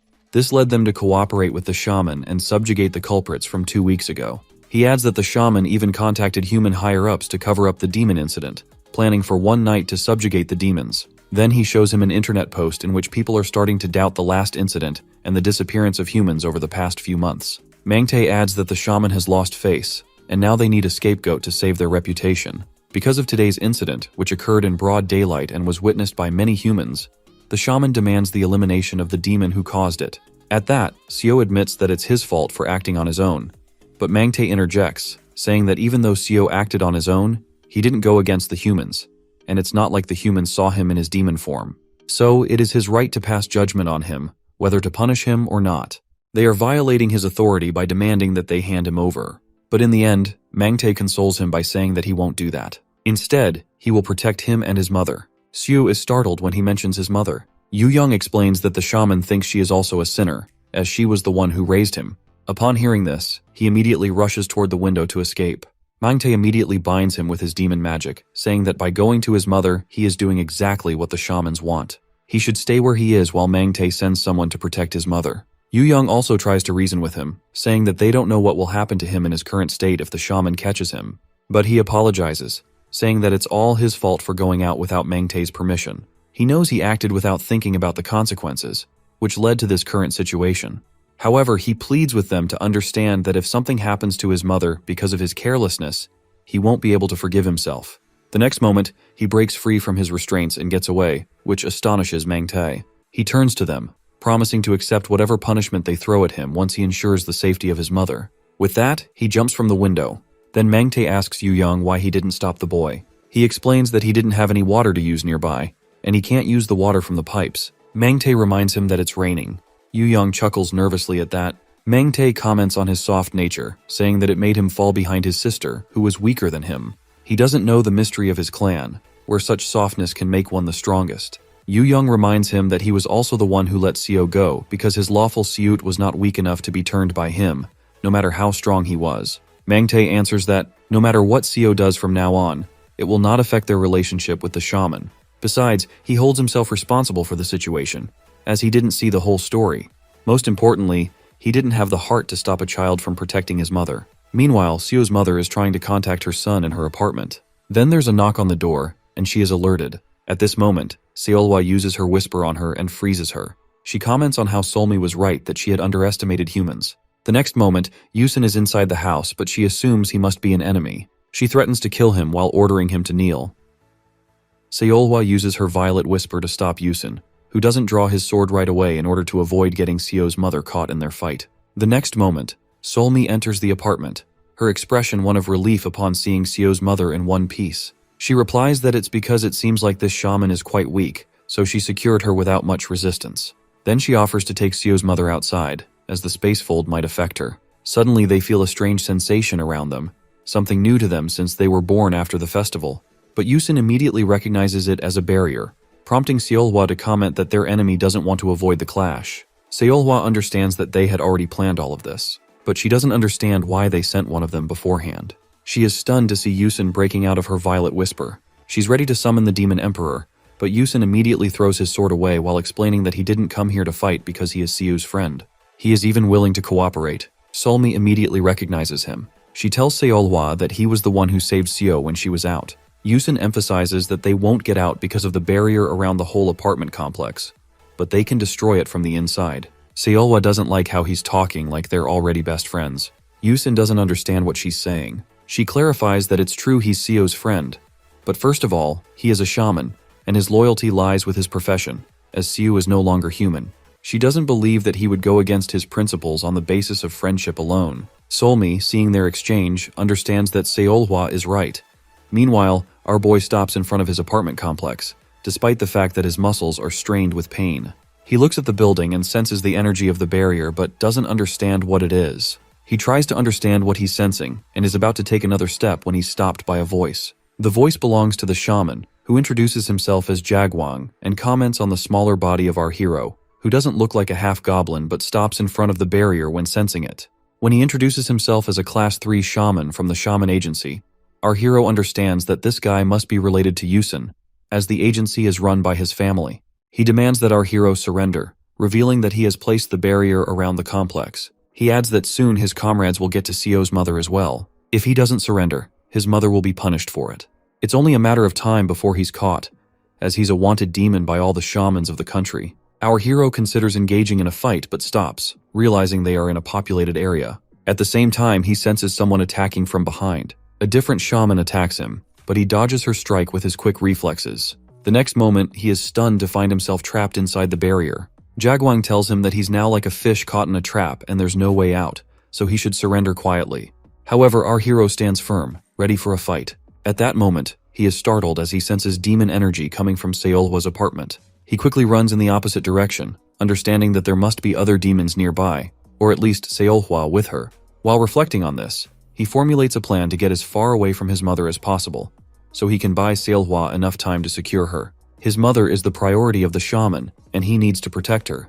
The next moment, Jagwang attacks, but he dodges the strike. As he fights with this new shaman, he realizes that Jagwang is far stronger than he had expected, much stronger than Yusun had been during their last encounter. Jagwang, while fighting, comments that it seems like our hero knows martial arts. But Seo knows it's not a one-on-one fight. There's a female shaman involved as well. The energy she's emitting proves she's a much stronger opponent than Jagwang, who seems to be growing weaker with each passing moment. Before going ahead, he expresses his concern that they might hurt people since they are fighting in broad daylight. Jagwang explains that since the barrier is placed around the complex, passerby who don't have demon energy won't be able to see inside. Additionally, those inside the complex are enchanted to sleep, and the spell will be broken once the barrier is lifted after a few hours. The next moment, he again asks why our boy is also brimming with demon energy. He blocks the attack while feeling a sense of relief, realizing he no longer needs to hold back. Goblin. Now he grabs Jagwang's shirt and throws him far away with his thunderous strength. He then warns them that he held back not because he thought they were weak, but because he didn't want to stain his hands with someone's blood. He knows they won't stop him, but he makes it clear that he won't hold back anymore. Jagwang, on the other hand, grits his teeth and charges at him again, but our boy is more than ready to counter every attack. Jagwang can't comprehend how he is taking all his attacks so effortlessly. It feels like punching a solid wall. Finally, Sue decides it's enough. He punches Jagwang, sending him flying to the other side of the ground. Then he turns to the female shaman and assumes that she is going to fight on her own rather than helping her comrades. Sue reminds her that the same warning applies to her, as he won't hesitate to attack her as well. But before he can continue, he freezes upon hearing Jagwang cursing the woman, calling her nothing more than a love child. Sue questions her presence and tries to figure out why she's even here, as it seems she has another purpose entirely. He shouts, demanding whether she open the portal to screw him over and orders her to summon. Sue, on the other side, doesn't understand the conflict between the shaman and Jagwang, but he can sense one thing. The person in front of him is no ordinary opponent. He knows he needs to take action before she does. He immediately rushes toward her to stop her, but it seems she is one step ahead and summons a chain of 100 spirits to bind him. It takes him a moment to break through the chains and attack her again, only to have his strike blocked by a thin barrier surrounding her. Watching him, she quickly understands that basic exorcism won't work against him, but her protective shield will keep her safe. He immediately summons his Goblin Club and begins analyzing his enemy. His attacks don't land because she retreats on her own. However, he notices that while the barrier protects her, it also seems to limit her movements. While she chants, he observes the barrier around her, trying to determine whether it's temporary or if it can endure only a specific amount or type of attack. Finally, she completes her chant, and Seo suddenly senses a spirit fire appear behind him. The scene shifts to Yusin inside Seo's apartment, where he is elaborating on the shaman's plan. He informs them that there are a total of 5 shamans, 3 of whom are heads and 2 are assistants, who have surrounded the complex from all 4 sides to form a barrier. They are being used as the axes of the barrier instead of talismans. He explains that they need to fight at least half of them to collapse the barrier. He also expresses his concern about their lack of experience in dealing with shamans, as they have no prior knowledge or skills for fighting them. He warns them that the shamans have trained in martial arts and Taoist magic specifically to kill demons. So regardless of their strength, these shamans are fully capable of killing them. Moreover, the 3 head shamans are among the few special ones who can kill spirit-level demons. So he proposes taking down only 1 head shaman while he handles the other. He suggests they do it simultaneously so the other shamans won't notice. This will be enough to break the barrier and reach Seo's mother. Seo urges them to go ahead, saying he knows the local terrain. But she reminds him that he is not in a condition to fight a shaman, as his power has been blocked, leaving him speechless. Solmi shows her concern, pointing out that taking down 2 shamans wouldn't be an easy feat. Besides, they must not forget about the humans who could get caught in the fight. Seolwa reminds her that it is the shaman's duty to protect those humans. However, Yusin's statement contradicts this, as he explains that the shamans are too focused on Seo to care about 1 or 2 casualties. Solmi raises a question about their focus on Seo. He answers that it's not about catching Seo, but more about power and arrogance. Then he deadpans that demons aren't the only creatures who have been waiting for these 666 years to pass. Shamans have been waiting too. Solmi asks what he means, pointing out that humans have progressed so much in the last century after freeing themselves from the clutches of demons. He agrees with her, acknowledging that it has been a golden period for humanity, but not for shamans. Due to the lack of demons, shamans are now seen as nothing more than outdated, superstitious beings. He adds that there is a particular inferiority complex in the younger generation of shamans, and they have been eagerly waiting for these 6 months to end so they can laugh at humanity's expense when humans are forced to face demons again. He continues speaking about the dark side of his fellow shamans, explaining that they don't care about the disappearance of humans or what happened last night. They talk big in front of government officials, but their real aim is to catch the culprit only to save face. This is their way of stopping the government from questioning their authority. Solmi is completely flabbergasted to learn that shamans don't care about civilians. Suddenly, they sense an overwhelming surge of energy and turn to Yusin for an explanation. He states that this is Jagwang opening the convergence of 100. He explains that Korean shamans are basically categorized into 2 types. The first are sutra chanters, who extract power by reciting scripture.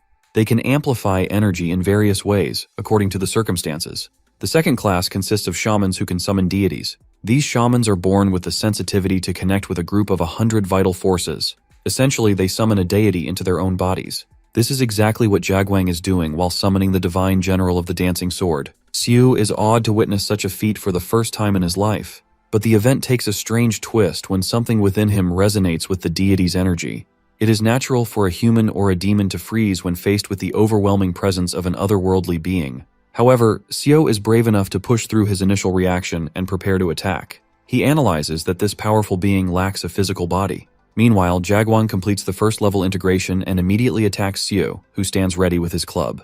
The female shaman observing the fight doesn't understand why Seo is on the defensive, even though his speed matches Jagwang's attacks. Suddenly, she notices something unusual. On the other hand, Seo is deeply engrossed in his fight with Jagwang, struggling to overpower him. Finally, after a while, Jagwang breaks Seo's club, slashes both his arms, and ultimately defeats him. Seo ends up lying on the ground, battered and defeated.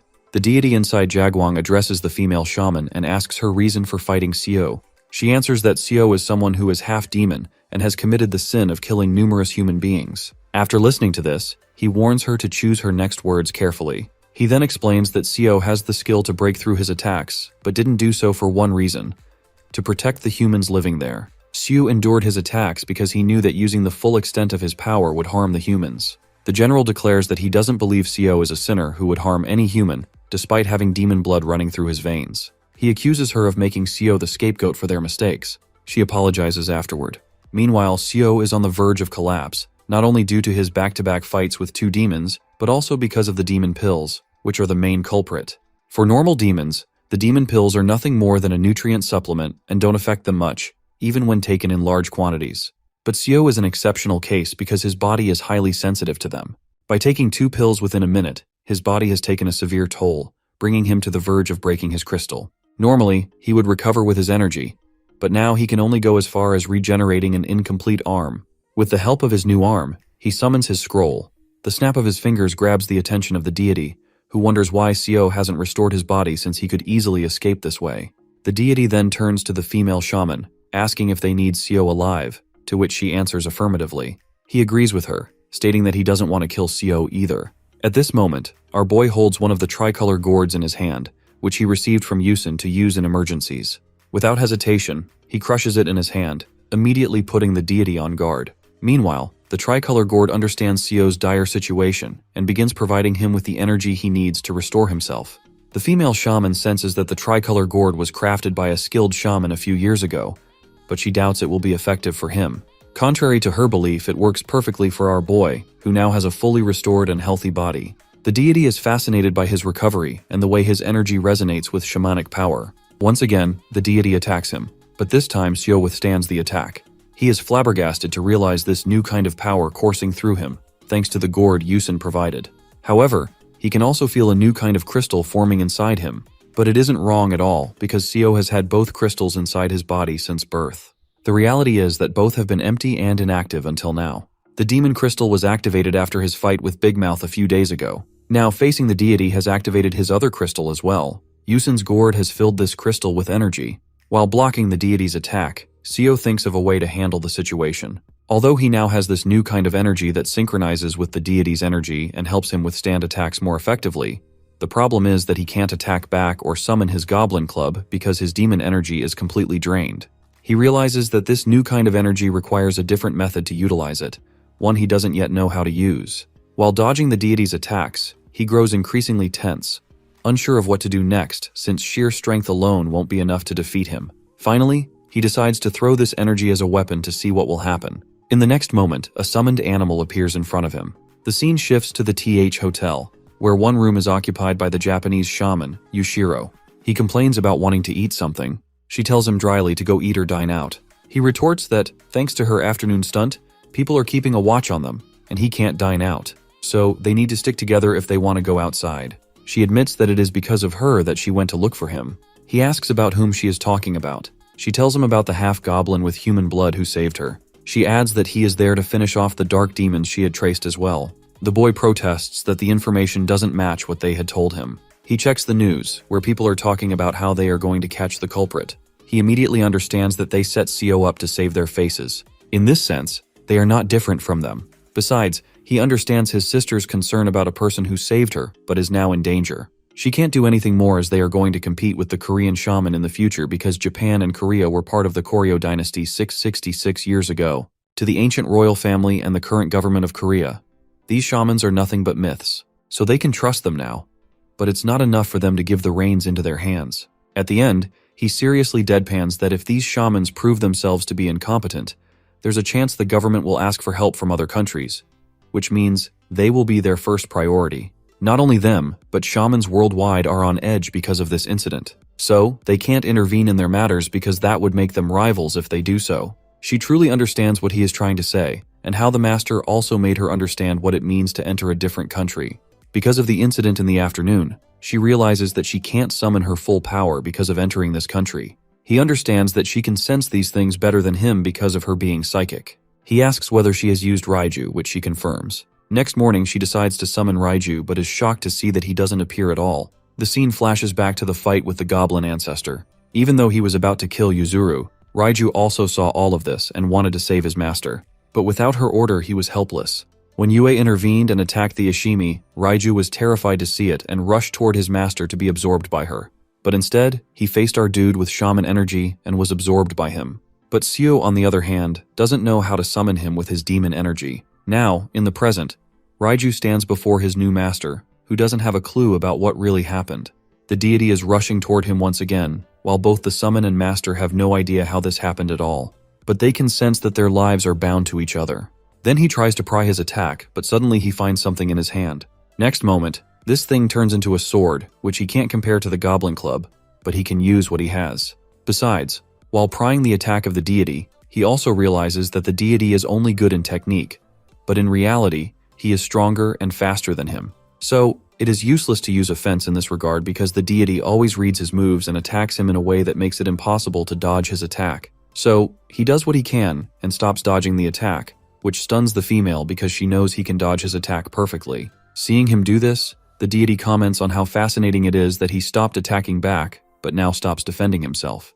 But he warns him that he is not going to give him an opening. Xu tells him that it's the only answer he has for now. To see that the deity has taken his full form and lets his sword dance everywhere stuns our hero. It's not the attack he was ready to take and dodge at any cost. He doesn't have any method to counter it because this level surpasses any opponent he's faced so far. The deity rushes toward him to finish him off. Xu also knows the power difference but senses the flaw of the advent so far after facing numerous powerful foes until that time. He now understands that no matter how strong the deity is, he is limited by his vessel.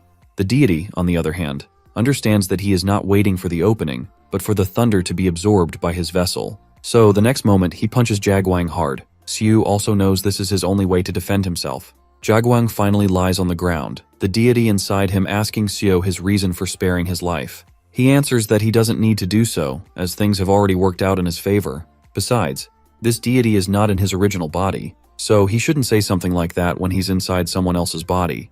Though the deity calls him insolent, he seems truly impressed by him and bids him goodbye, promising to look forward to having another go with him. Then he disappears from Jaguang's body. Then the female shaman turns to him, while claiming that she doesn't have enough skill to fight with him, so she just gives up. However, our hero senses that this woman is lying, as she is stronger than her male counterpart.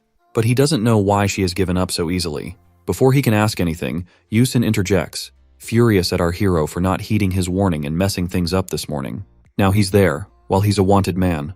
The female shaman, meanwhile, is looking at them, not understanding how a shaman and a demon know each other. Xu apologizes for his rash decision, but Yusin scoffs, saying it doesn't make things okay. Then, he observes his surroundings and turns to the female, conveying that whatever she is seeing is the truth, that they've been buddies since middle school and he knew he was a half-goblin. He then gives testimony on his friend's behalf, stating that he is not someone who can harm anyone. But the female shaman doesn't accept it, as no matter what, Yusin was the head shaman, and it is not his right to pass judgment regarding it. Yusin cuts her off, saying that he knows he shouldn't associate with the demon, but regardless of the reason, he is going to resign as the head shaman of the shaman agency from this moment onward. She is flabbergasted to hear his declaration, but he says that it won't be much of a problem, because everyone pretends to be furious on the outside, but in reality, they will be relieved to have a head position empty, which they are heading for. Then, he holds the hilt of his sword, whining while asking the female that she should cut the act from now. If she breaks the barrier she is holding, then he won't harm her. Otherwise, she will leave him no choice but to fight with him. At that, she removes her mask and enlarges her part of the barrier. She says to him that she has done what he requested. All he has to do now is make one of the three shamans lift their part of the barrier. Then, he orders her to go ahead with her brother, as it wouldn't be wise for her to be seen with him after she has lifted the barrier without any protest. Then they both go their separate paths. On their way, Yusin drags Xu along and informs him that he didn't particularly come here to save him, but he came because he was ordered to eliminate the demons that came inside the barrier and find his mother. Instead, he found some demons who wanted to save his mother and decided to cooperate with them. Then, Xu tries to say something, but Yusin cuts him off, saying they have very little time left, as they need to defeat one of the three head shamans, whose power is higher than the combined power of the siblings. While being asked, Yusin informs him that both of them are assistants, so they were sent because their combined power is equal to the head shamans. Meanwhile, Jaguang is quite furious and accuses his sister for their defeat. Yusin asks that they are lucky she didn't sense his condition and gave up. Xu asks about his condition. Instead of answering him directly, Yusin asks him to give him one of the remaining tricolor gourds, which he does. Then Yusin consumes the energy of the gourd. Afterwards, he turns to Xio and briefs him about his next course of action. From now on, they will head to the head shaman, with whom Seolhwa must be fighting. While Solmi is protecting his mother, he tells Xio to join his mother with Solmi, while he joins the fight with Seolhwa. Therefore, as soon as the barrier is lifted, all three of them need to go out without wasting time. Xu, on the other hand, doesn't want to leave Seolhwa and Yusin alone, but doesn't protest at all because he knows he's delusional to think like that. Yusin reminds him that he wasn't using half of his power when they were fighting, so he demands him to look at him, bursting with shaman energy. Xu answers him, thinking that he shouldn't doubt Yusin as his friend, who is concerned about him. But at this moment, suddenly, Yusin rushes to him with a sword unleashed in his hand and attacks someone behind him. There is a bulky shaman who is quite pleased to see Yusin side with the demons. He even expresses that he is looking forward to seeing Yusin's father's shocked expression when he finds out about this. Yusin seems terrified to see this person as his opponent. This person again asks him if he wants to change his mind because he's quite fond of him, as he is different from the rest of his family. He even adds that he will overlook the incident and make the siblings not reveal his change of side if he changes his mind. All he needs to do is catch Seo and forget about resigning. At the end, he reminds him about his mother as well. Yusin now calls this person Jaegeon, who is his uncle, and refuses his offer, because he is already planning on leaving his home anyway, because he doesn't like how things are running there. Then both of them are ready to fight each other. Without turning to him, Yusin informs him of the location of his mother, who is now on the rooftop, so she'll be able to fly out from there when the barrier is lifted. He emphasizes that Seo should be with his mother. With that, despite being emotional for his friend, he rushes away from there. Meanwhile, his uncle understands Yusin's friendship with Seo. Yusin sarcastically remarks that this is how strange this world is. However, he's not calling him a fool. His uncle quips that he doesn't think it's foolish to save his friend. Basically, head shamans are quite powerful, as there are only 7 of them in the shaman agency, and they have enough power to go against spirit-level demons. Not only this, their human and martial arts power make them equivalent to a military brigade. That is the reason Jaegeon, who is also a head shaman, doesn't want to kill one of the heads. So, to that end, he promises to make this kill quick to keep Yusin's body intact.